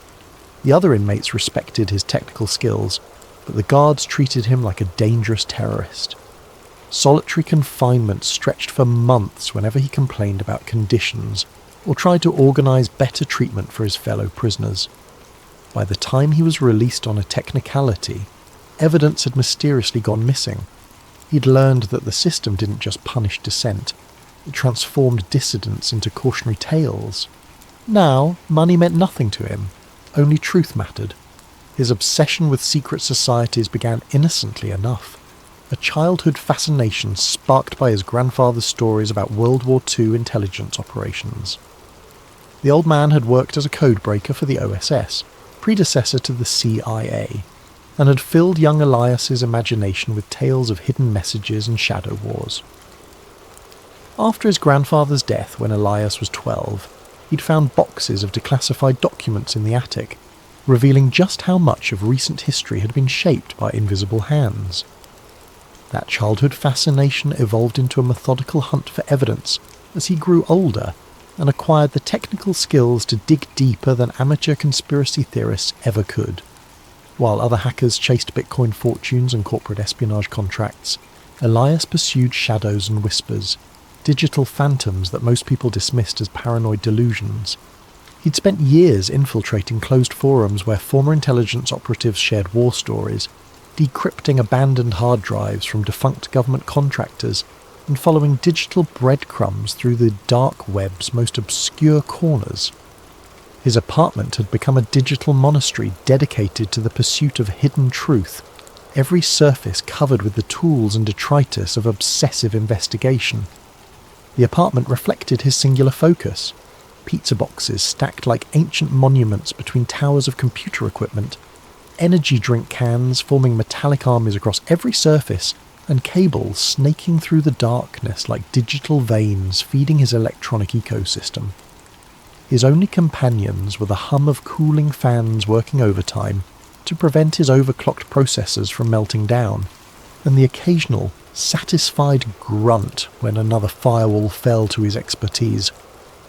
The basement location was perfect for his needs, thick concrete walls that muffled sound and blocked electromagnetic interference, a dedicated power line that could handle his massive electrical requirements, and most importantly, no windows for curious neighbours to peer through.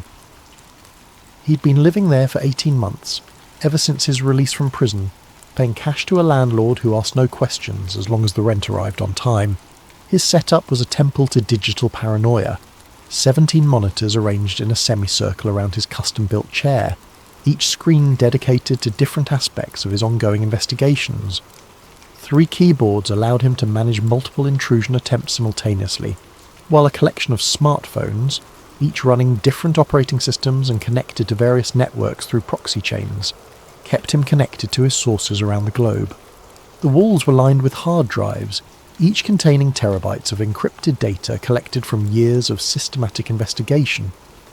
Backup systems ensured that even if authorities raided the apartment, copies of everything would remain safely hidden in data centres across 3 continents. He'd learned from his previous arrests that physical evidence was only as secure as your ability to keep it out of enemy hands. Tonight felt different. As rain drummed against the boarded windows, he'd covered them himself for security reasons, Elias's automated scanners detected something unusual. The software he'd written monitored thousands of government servers simultaneously, looking for anomalous data signatures that might indicate classified information stored in supposedly routine systems. Most alerts were false positives, but after years of refinement, his algorithms had learned to distinguish between genuine anomalies and random digital noise. This particular signal was trying too hard to look ordinary, which was exactly what made it suspicious. A government proxy server deep within the Department of Homeland Security's network infrastructure was handling traffic patterns that didn't match any known legitimate use. The data packets were the right size and frequency to appear routine, but they carried encryption signatures that suggested military-grade security protecting something far more sensitive than typical administrative communications. Most hackers would have dismissed it as a honeypot, a trap designed to lure in digital intruders, but Elias had learned to read between the digital lines over years of careful observation. This signal felt different, older, like it had been running for decades without anyone paying attention to what it was actually protecting. He leaned back in his chair, cracking his knuckles with the deliberate ritual of a surgeon preparing for a complex operation. The proxy was 3 layers deep in government infrastructure, protected by military-grade encryption that would take months to crack through conventional means. But Elias had developed unconventional means over the years. His fingers resumed their dance, this time with the measured precision of a master pianist performing a familiar concerto. Code flowed across his screens like poetry written in ones and zeros, each line bringing him closer to whatever lay hidden in the digital vault. As the final encryption layer crumbled at 3:47 a.m, Elias held his breath. The archive that materialized before him contained terabytes of data, but it was the file structure that made his pulse quicken. Everything was organized with the kind of meticulous care reserved for the most sensitive operations. Categorical folders with cryptic names like cultural implementation, behavioral modification, and asset management. He opened the first file and the world as he understood it began to unravel. The contracts appeared first, hundreds of them, stretching back decades like a paper trail through the shadow history of American culture. Entertainment companies, advertising agencies, record labels, movie studios, television networks, and news corporations all bound by identical non-disclosure agreements that ran to thousands of pages each. The legal language was deliberately obscure, buried in terminology that would confuse even experienced corporate lawyers who specialized in media contracts. But Elias had taught himself to decode legal doublespeak during his prison sentence, spending countless hours in the law library learning how power structures protected themselves through linguistic camouflage. Each contract referenced cultural programming initiatives and synchronized messaging protocols, with payment structures that dwarfed typical entertainment industry deals. Millions of dollars flowing to seemingly random projects, indie films that barely recouped production costs, music albums that never charted, advertising campaigns for products that didn't seem to exist. All payments were approved by a shell company called Apex Cultural Dynamics, whose corporate registration traced through a labyrinthine network of offshore entities. Elias followed the money trail through banks in Switzerland, shell corporations in the Cayman Islands, trust funds in Luxembourg, and holding companies in jurisdictions he'd never heard of. Every lead ultimately vanished into legal structures so complex they seemed designed more for obfuscation than profit. The internal memos were more revealing, written in the casual tone of executives who felt completely secure in their communications.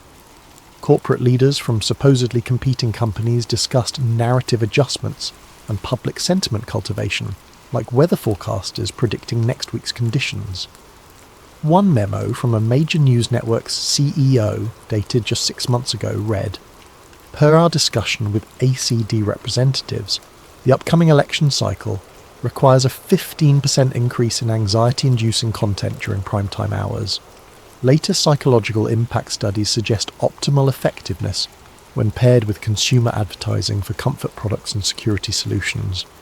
Another memo from a streaming entertainment company outlined specific quotas. Q3 targets include 40% increase in dystopian future programming, 25% increase in surveillance state normalization themes, an introduction of transhumanist concepts through minimum of 12 original series. Demographic targeting should focus on the 18 to 34 age range for maximum long-term conditioning effectiveness. The coordination between supposedly independent media companies was breathtaking in scope. Competing networks shared detailed viewer psychological profiles, coordinated their news coverage to maximize specific emotional responses, and even synchronized their entertainment programming to reinforce particular worldviews. The memos discussed marketing research into subliminal messaging techniques, optimal timing for narrative reinforcement, and methods for making propaganda indistinguishable from organic cultural trends. Video stills scattered throughout the files showed meetings in nondescript conference rooms. Faces were often obscured, but the visible details painted a chilling picture. Executives from competing companies sitting side by side, reviewing presentations with titles like Mass Behavioural Prediction Models and Subliminal Integration Techniques. But it was the symbols that made Elias's blood run cold. They appeared everywhere, in corporate logos embedded in document headers, even watermarked into video files. The all-seeing eye perched atop pyramids, numerical sequences that corresponded to occult traditions, and geometric patterns that seemed random until viewed through the lens of esoteric knowledge. As dawn broke unnoticed outside his boarded windows, Elias began constructing his theory. The Illuminati weren't just folklore, they were real, organised, and operating in plain sight. Rather than ruling through force or political manipulation, they had evolved into something far more sophisticated. Cultural engineers who shaped reality through the careful manipulation of information and entertainment. The fragments suggested a coordinated effort spanning decades, movies that promoted specific worldviews, music that carried subliminal messages, news coverage that guided public opinion toward predetermined conclusions. Every major cultural event seemed to serve a purpose beyond mere profit or entertainment. Elias created a new encrypted partition on his most secure drive and began organising the evidence. Each piece of the puzzle revealed new connections, new layers of coordination that defied conventional understanding of how media and culture operated. The scope was breathtaking and terrifying, but this was just the first door. As he prepared to dive deeper into the archive, a notification appeared on his screen. New files were uploading automatically to the server, added in real time from sources around the globe. The conspiracy wasn't just historical, it was happening now, every day, with machine-like precision. Elias smiled grimly and opened another energy drink. He had work to do. 3 days of continuous analysis revealed patterns so pervasive they defied coincidence. Elias's custom data mining algorithms had processed thousands of hours of Super Bowl halftime shows, major film releases, top-charting music, and primetime television programming, cross-referencing them with the archived documents he'd discovered. His software compared visual elements, audio frequencies, narrative structures, and symbolic content with mathematical precision that human observation alone could never achieve. The results were undeniable and terrifying. Every major halftime show since 2005 contained specific visual elements that served purposes beyond entertainment. Choreographed movements formed geometric patterns when viewed from aerial cameras, patterns that matched sacred geometry principles known to influence human consciousness. Lighting sequences pulsed at precisely calibrated frequencies, 10 Hz to induce alpha brain states associated with relaxation and suggestibility, 40 Hz bursts to trigger gamma waves linked to heightened emotional responses, and infrasound frequencies below human hearing that created subliminal anxiety responses. The costume designs weren't random fashion choices. They incorporated symbols from the archived files with mathematical precision. Ancient Egyptian imagery, Masonic symbols, occult numerology, but presented in ways that bypassed conscious recognition. The performers themselves were likely unaware of the deeper significance, but the production companies certainly understood every detail. Internal emails discussed symbolic integration quotas and archetypal reinforcement targets with the clinical precision of pharmaceutical dosing guidelines. Hollywood's role was even more sophisticated, operating as a vast conditioning apparatus disguised as entertainment. Elias discovered that blockbuster films weren't just profitable products. They were psychological programming exercises designed to shift public consciousness over decades. Action movies systematically normalized surveillance states, extrajudicial violence, and the acceptability of authoritarian responses to perceived threats. Romantic comedies promoted specific relationship models that prioritize consumption, instant gratification, and emotional instability over lasting partnership and family formation. Science fiction films served as perhaps the most insidious tool of all. They introduced technological and social concepts years before their real-world implementation, ensuring public acceptance when they finally emerged. Movies about neural implants preceded actual brain-computer interface development by exactly the time needed for audience conditioning. Films depicting cashless societies appeared precisely when digital currency infrastructure was being developed. Dystopian scenarios were presented as cautionary tales, while simultaneously making the depicted futures seem inevitable and acceptable. The music industry operated as the most direct delivery system for repetitive psychological messaging.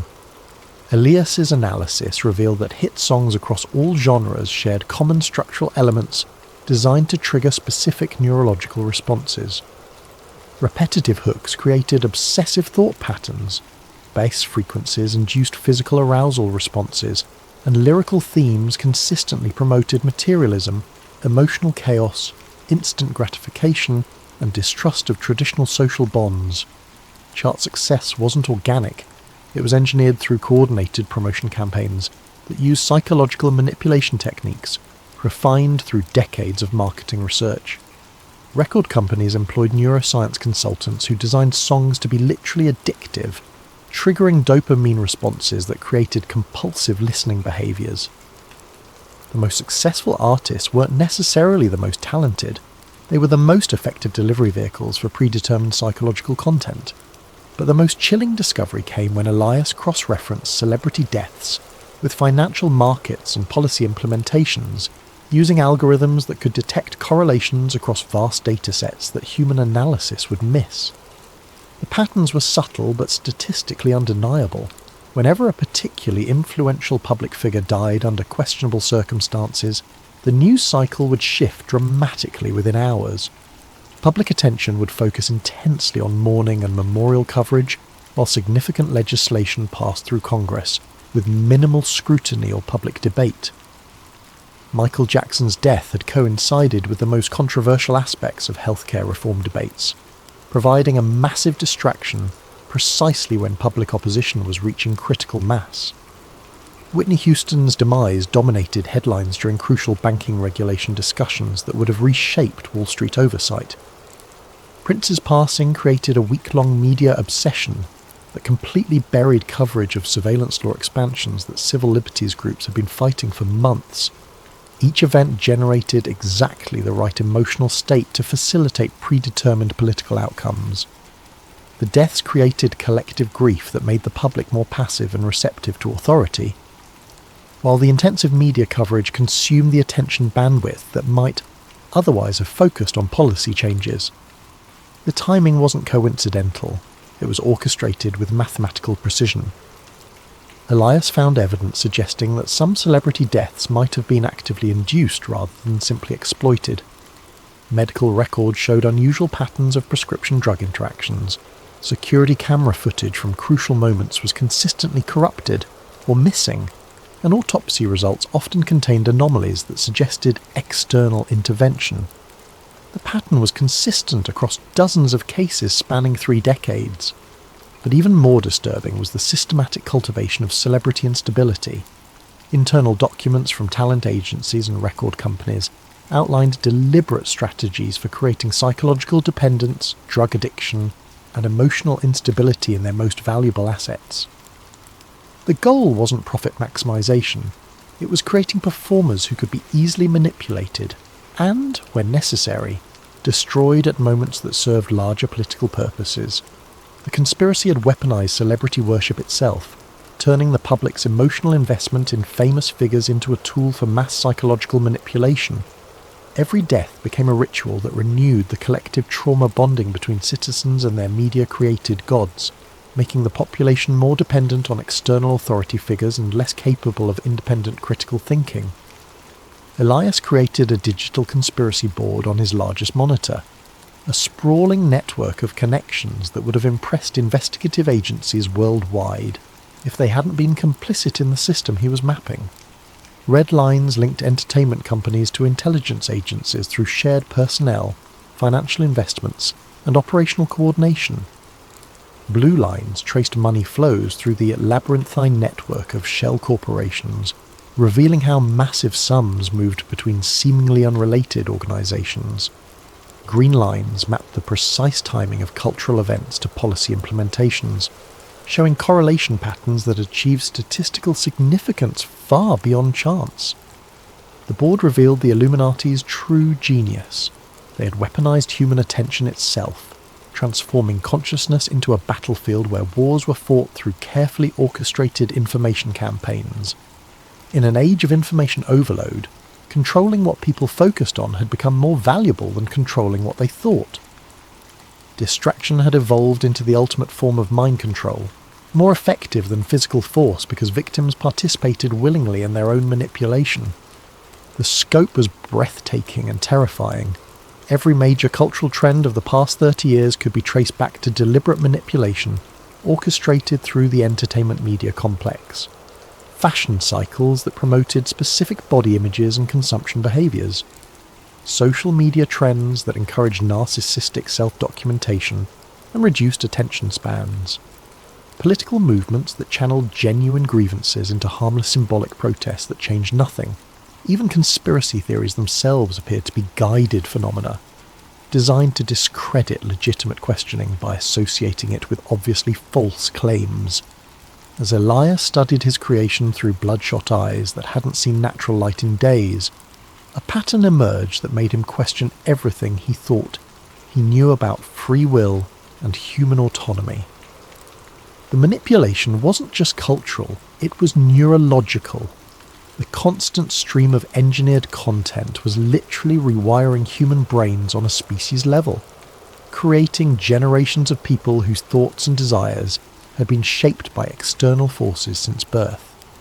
The evidence suggested that the traditional concept of individual choice had become largely illusory. In a world where every piece of information was filtered through manipulated channels, where every cultural touchstone carried hidden programming, where every social trend was artificially generated, what did it mean to make an independent decision? The conspiracy had achieved something more insidious than totalitarianism. They had created voluntary slavery disguised as freedom of choice. As Elias studied his creation, a pattern emerged that made him question everything he thought he knew about free will.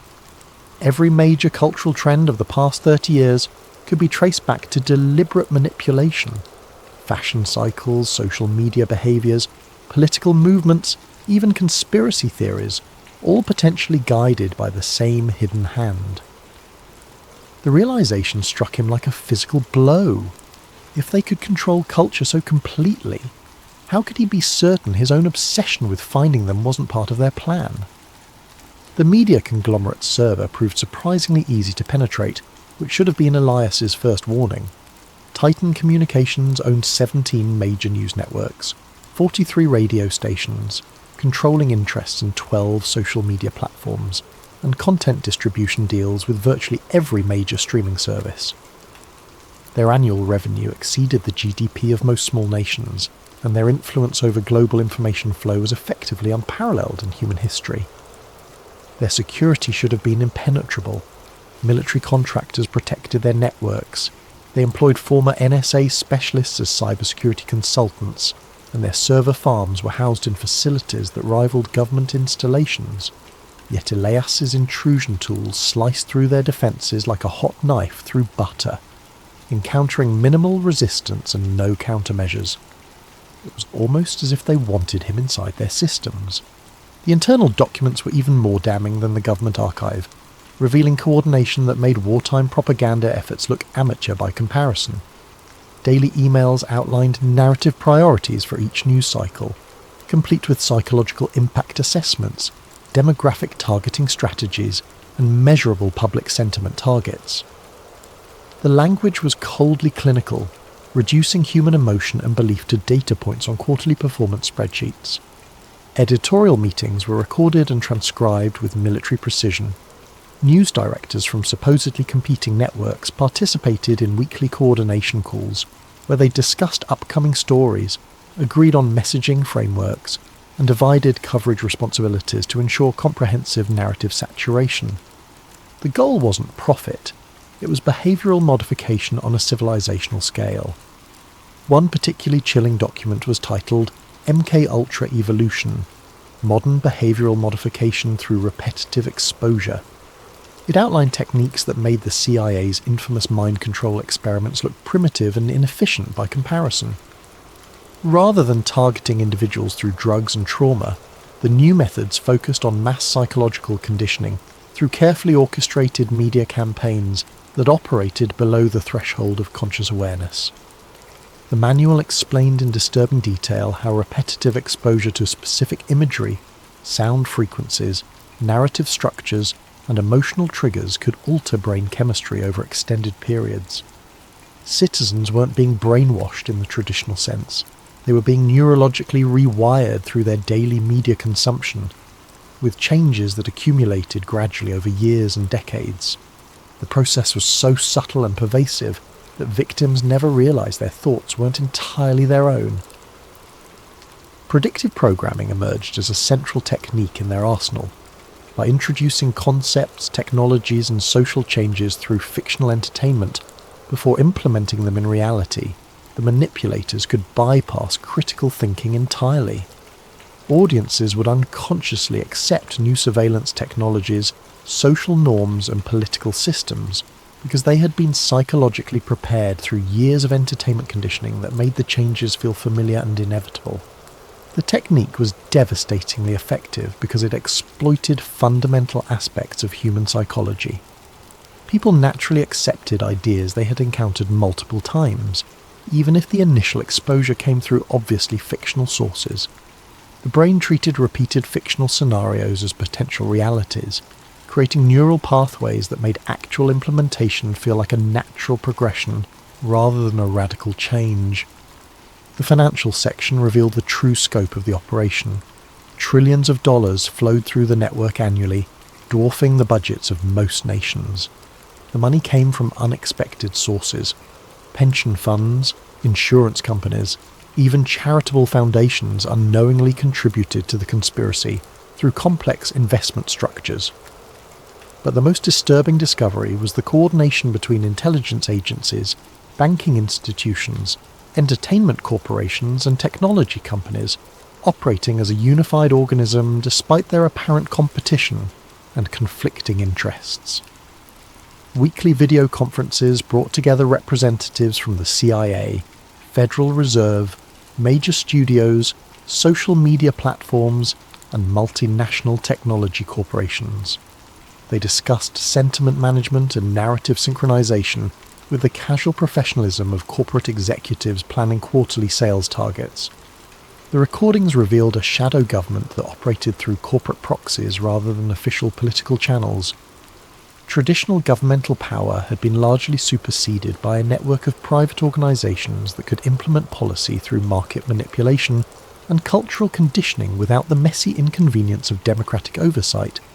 Elections still occurred, but they had become elaborate theatre productions designed to maintain the illusion of popular sovereignty, while real decisions were made in boardrooms that the public never saw.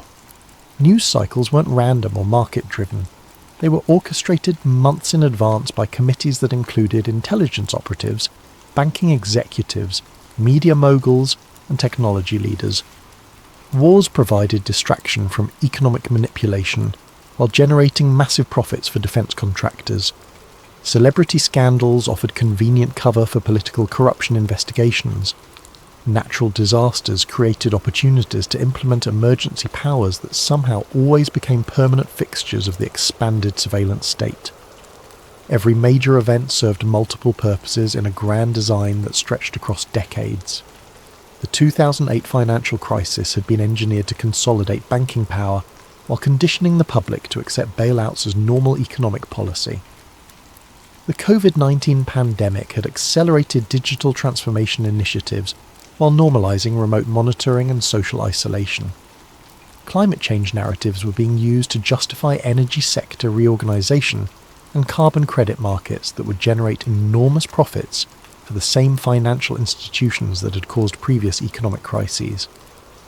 Elias found recorded conversations between news anchors and their handlers that destroyed any remaining illusion about journalistic integrity. popular television personalities who projected authority and trustworthiness were revealed as knowing participants in psychological manipulation campaigns, carefully crafting emotional triggers with the precision of weapons designers. They discussed techniques for inducing specific brain states in viewers, optimal timing for fear-based messaging, and methods for making propaganda indistinguishable from legitimate news reporting. The most chilling recordings involve discussions of population control strategies disguised as public health initiatives. Representatives from pharmaceutical companies, government health agencies, and media corporations coordinated messaging campaigns designed to promote dependency on medical interventions while discouraging natural immunity and traditional healing practices. The goal wasn't public health. It was creating a population that required constant pharmaceutical management to function normally. Mental health treatment had been weaponized through carefully designed chemical interventions that didn't cure underlying problems but created permanent pharmaceutical dependencies. Educational systems were being restructured to produce workers who could follow complex instructions but lacked the critical thinking skills to question authority. Even exercise and nutrition guidelines were manipulated to ensure that optimal physical and mental health remained just out of reach for the general population. The evidence was overwhelming, but as Elias prepared to copy the files to his secure drives, an error message appeared. Access denied. User privileges revoked. The server was locking him out in real time, which meant someone was actively monitoring his intrusion. He worked frantically to extract what data he could, but the digital walls were closing in. As the connection terminated, one final document appeared briefly on his screen. A personnel file with his photograph in the header Asset Management, Elias Corin, Status, Active Monitoring. The file vanished before he could read it completely, but the implications were clear. They knew he was coming. Desperation drove Elias deeper into the network than he had ever dared venture. Using techniques that bordered on digital necromancy, he resurrected connection pathways that should have been impossible to access. The risk was enormous. Each probe left digital fingerprints that could lead authorities directly to his door. But the glimpse of his own file had transformed his quest from curiosity to survival. The recordings he discovered in the deepest server vaults were audio files from meetings that shouldn't have existed, according to any official record. High-definition audio captured conversations between intelligence officials, Federal Reserve Board members, entertainment executives, technology billionaires, pharmaceutical industry leaders, and representatives from organizations he'd never heard of, but whose influence seemed to span continents. They discussed the future of human consciousness like generals planning military campaigns against an enemy population. The meetings followed a rigid schedule. Every third Wednesday of each month, participants would gather in a location identified only as the facility to review progress on what they called the Integration Project. The audio quality suggested advanced surveillance equipment, possibly indicating that someone within their organization was documenting everything for purposes that remained unclear. One recording from a meeting dated 6 months ago made his blood freeze in his veins.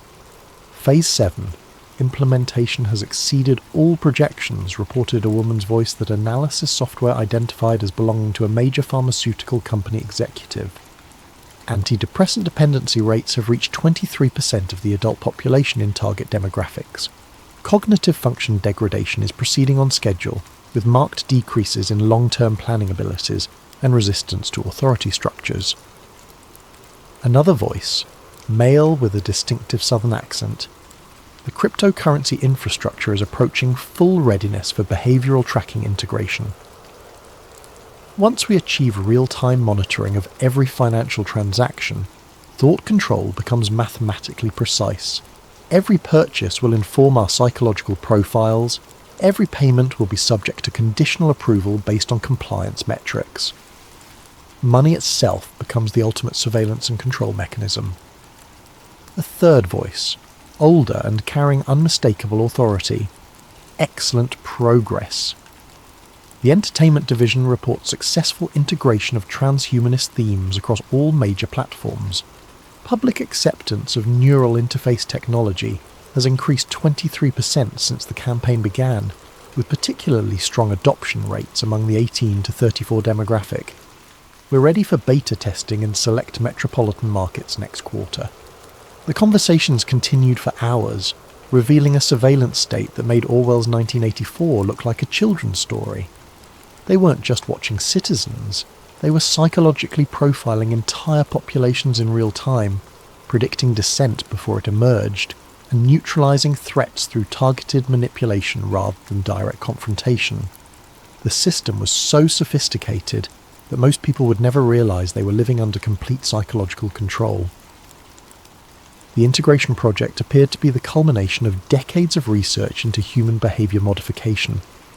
Rather than controlling people through force or obvious propaganda, they had created a system that guided human decision-making through carefully crafted environmental pressures.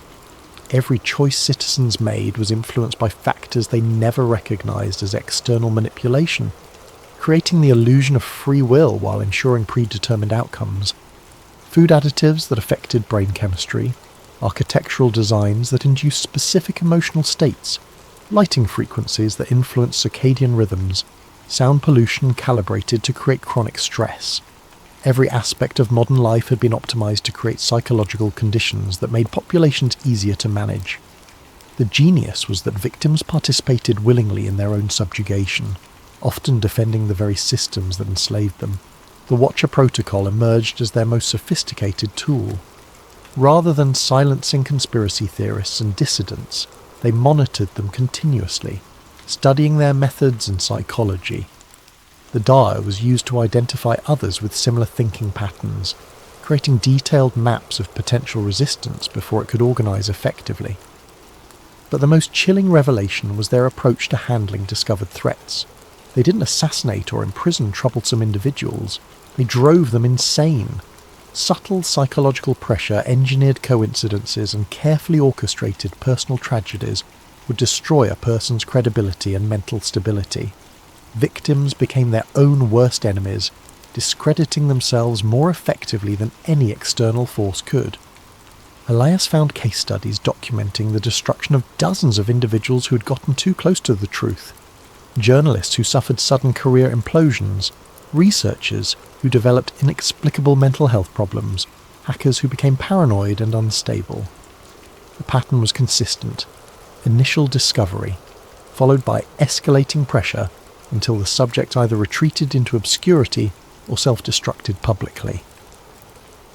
As he absorbed this information, strange coincidences began occurring in his own life. His internet connection inexplicably slowed at crucial moments. Phone calls developed electronic interference. His food delivery orders were mysteriously cancelled or delayed. Each incident was minor and easily dismissed as random bad luck, but the cumulative effect was unmistakable. Someone was watching.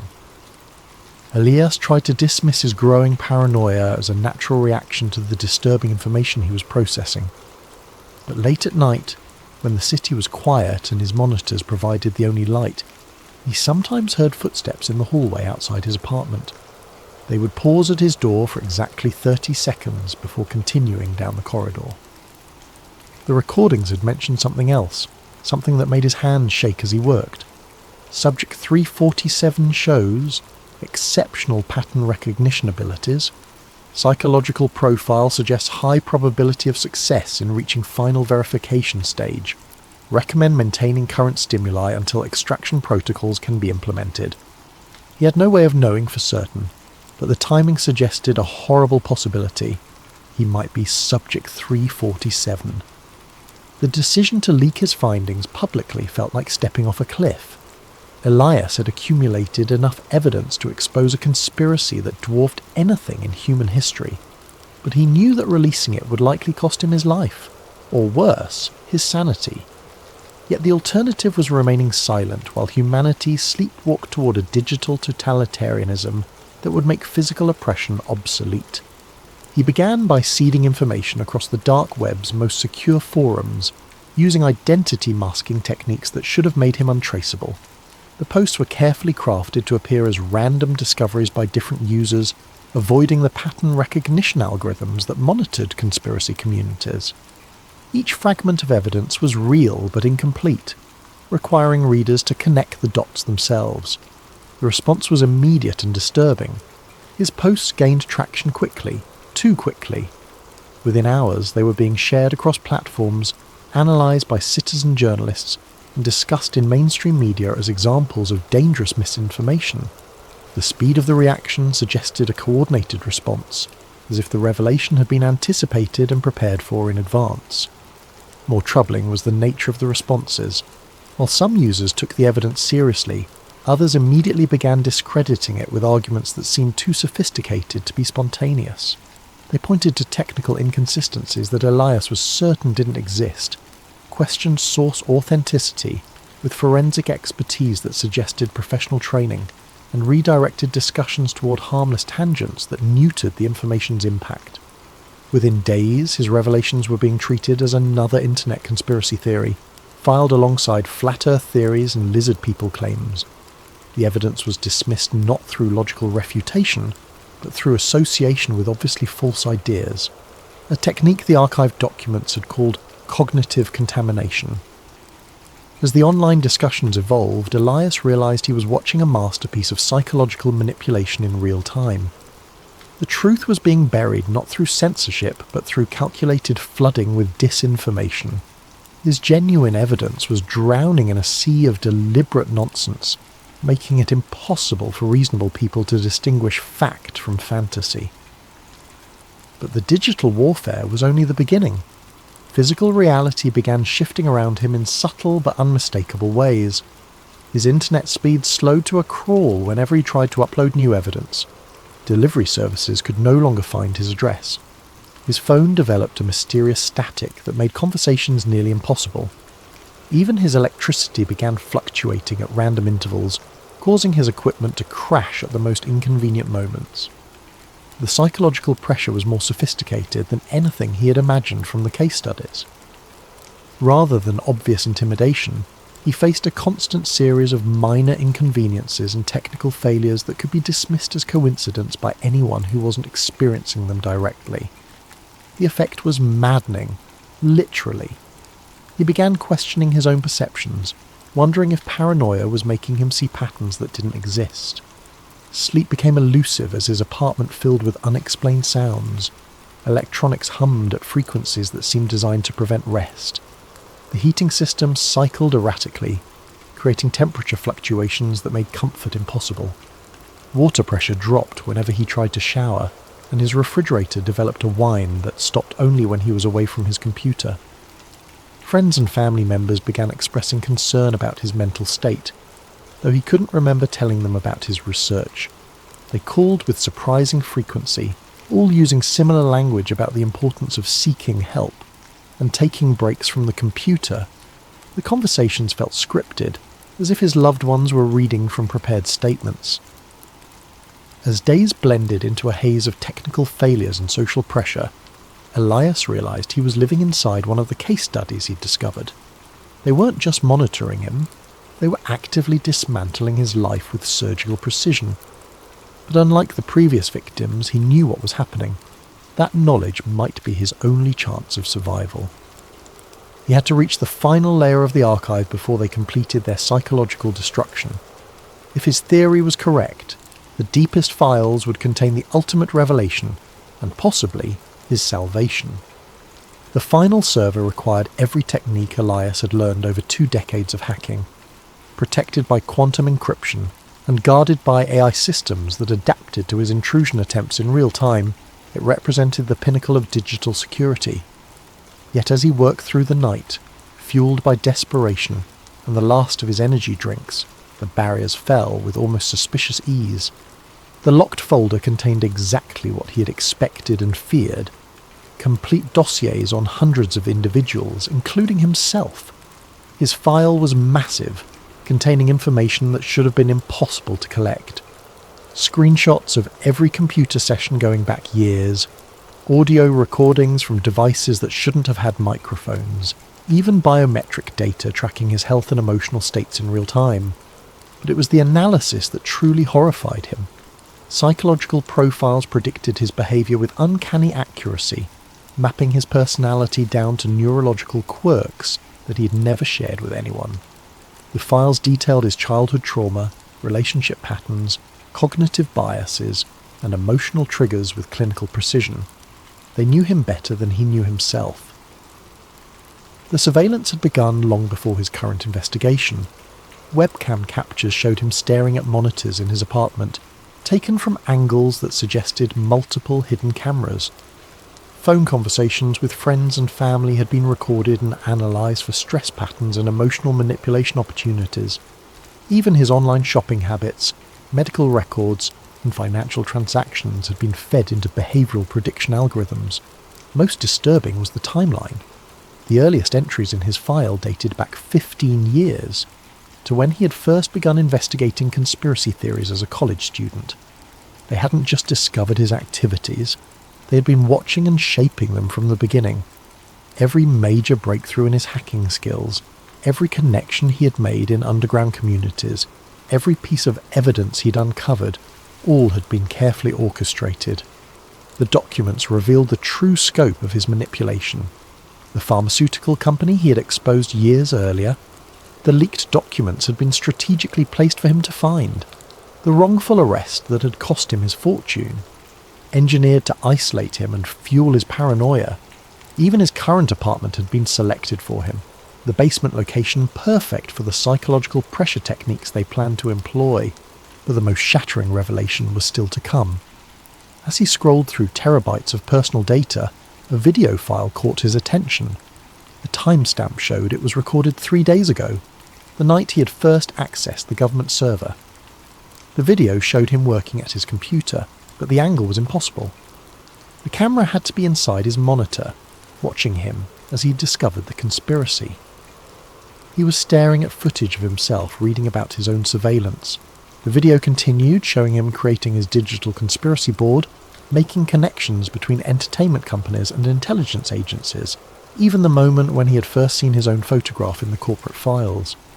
But there was something else, a timestamp in the corner that made no sense. According to the file properties, the video had been created 6 months before it was allegedly recorded. His hand shaking, Elias cross-referenced the timestamp with other files in his dossier. The pattern that emerged destroyed everything he thought he knew about his investigation. Every revelation, every breakthrough, every piece of evidence he had discovered, all had been prepared in advance. The conspiracy he had uncovered was real, but his discovery of it had been choreographed down to the minute. They hadn't just been watching him, they had been directing him, feeding him information at precisely calculated intervals, allowing him to feel the satisfaction of discovery while ensuring he found only what they wanted him to find. His entire investigation was a performance, and he had been playing his role perfectly. The sound of footsteps in the hallway outside his apartment was no longer mysterious. It was his cue that the final act was about to begin. The timestamp that shattered Elias's world appeared in a routine system log, buried among thousands of other entries he might have overlooked in his haste to process the overwhelming data. But his pattern recognition skills, honed by decades of digital archaeology, caught the anomaly immediately. His surveillance file had been created 3 years before he had even begun his serious investigation into secret societies. Not updated, not modified, created. The implications spread through his mind like digital wildfire. Every forum post that had sparked his interest, every breadcrumb of evidence he had followed, every contact who had guided him toward new information sources, all had been carefully planted elements in an elaborate psychological experiment. He wasn't hunting the Illuminati. He was their laboratory rat, navigating a maze they had constructed specifically for him. The files reveal the true scope of the operation. Project Cassandra aimed to study how individuals with specific psychological profiles could be guided toward predetermined conclusions while believing they were conducting independent research. Elias was test subject 347 in a series that had already processed thousands of potential dissidents, conspiracy theorists, and amateur investigators. The methodology was diabolical in its sophistication. Rather than suppressing information, they had created controlled leaks that satisfied the subject's desire for hidden truth, while ensuring that any revelations served their ultimate purposes, every conspiracy theorist who believed they had uncovered secret plots was actually participating in a massive behavioural study that helped refine mass manipulation techniques. But Project Cassandra served another purpose, creating the perfect patsies. When subjects like Elias inevitably attempted to share their discoveries, the public would dismiss them as delusional paranoids. The conspiracy theorists discredited themselves more effectively than any government censorship could, providing cover for the real operations happening in plain sight. The genius was circular. They used genuine conspiracies to hide their conspiracy, to create conspiracy theories. The Ouroboros of manipulation consumed its own tail while strengthening the head. Elias found video recordings of planning meetings where researchers discussed his psychological profile like entomologists studying an insect. His obsessive personality, his need for validation through intellectual superiority, his isolation and distrust of mainstream society, all were noted as advantageous traits for the experiment.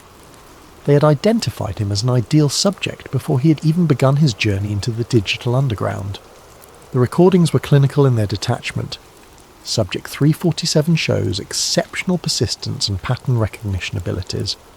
Recommend accelerating the revelation timeline to achieve maximum psychological impact.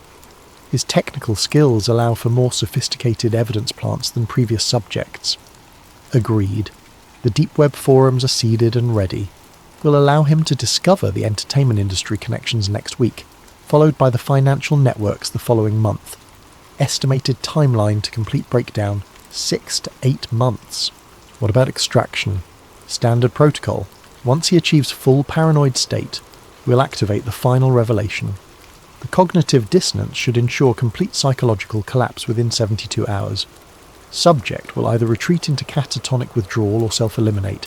Either outcome serves project goals. The footsteps outside his door had stopped.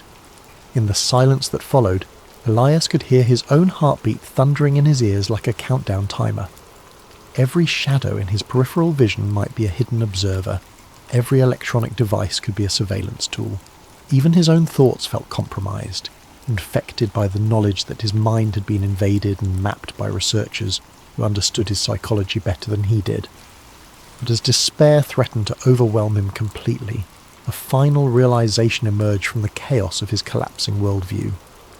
If they had created all of this as an experiment, if his investigation was a carefully orchestrated performance, then the evidence he had found might be real after all. They couldn't manipulate him with fake conspiracies. They had to use genuine ones to make the manipulation believable. The entertainment industry coordination, the financial manipulation, the psychological conditioning of entire populations, it was all real. His discovery of it might have been staged, but the conspiracy itself existed exactly as he had uncovered it. They had made one critical error in their psychological experiment. They had given him access to the truth. The question was whether that knowledge could serve any purpose now that he understood his role as an unwitting puppet. As the footsteps resumed outside his door, moving with deliberate slowness toward his apartment, Elias realized he had perhaps minutes to decide how this story would end. He could retreat into madness as they expected, becoming another cautionary tale about the dangers of conspiracy thinking. He could attempt to fight back, though they had mapped every aspect of his psychology and would anticipate any strategy he might devise. Or he could find a third option, something they hadn't planned for because it lay outside their understanding of his character. The gentle knock on his door interrupted his thoughts. A voice, polite and professional, spoke through the thin wood. "Mr. Corrin, we need to talk." Elias looked at his screens one final time, at the conspiracy board that had consumed his life, at the evidence that proved humanity was being manipulated on a scale beyond historical precedent. Then he looked at his reflection in the dark monitor, the face of a man who had discovered that his greatest fear and greatest hope were the same thing. He had found the truth. The truth had been carefully crafted to find him. But perhaps, in that circular dance of manipulation and discovery, lay an opportunity that neither he nor his watchers had anticipated. After all, even the most sophisticated psychological experiment could produce unexpected results. As he reached for the door handle, Elias Corinne smiled for the first time in months. If they had taught him anything, it was that reality was far more malleable than most people believed, and if reality could be shaped, then perhaps it was time for the subject to become the experimenter.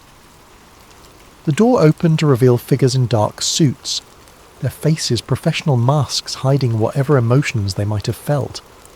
But as they looked into Elias's eyes, something shifted in their expressions, a flicker of uncertainty that suggested their psychological profiles might have missed something crucial about their carefully studied subject. "Gentlemen," Elias said, his voice steady despite the chaos in his mind, "I've been expecting you. Shall we discuss what happens next?" The game was far from over. In fact, it was just beginning.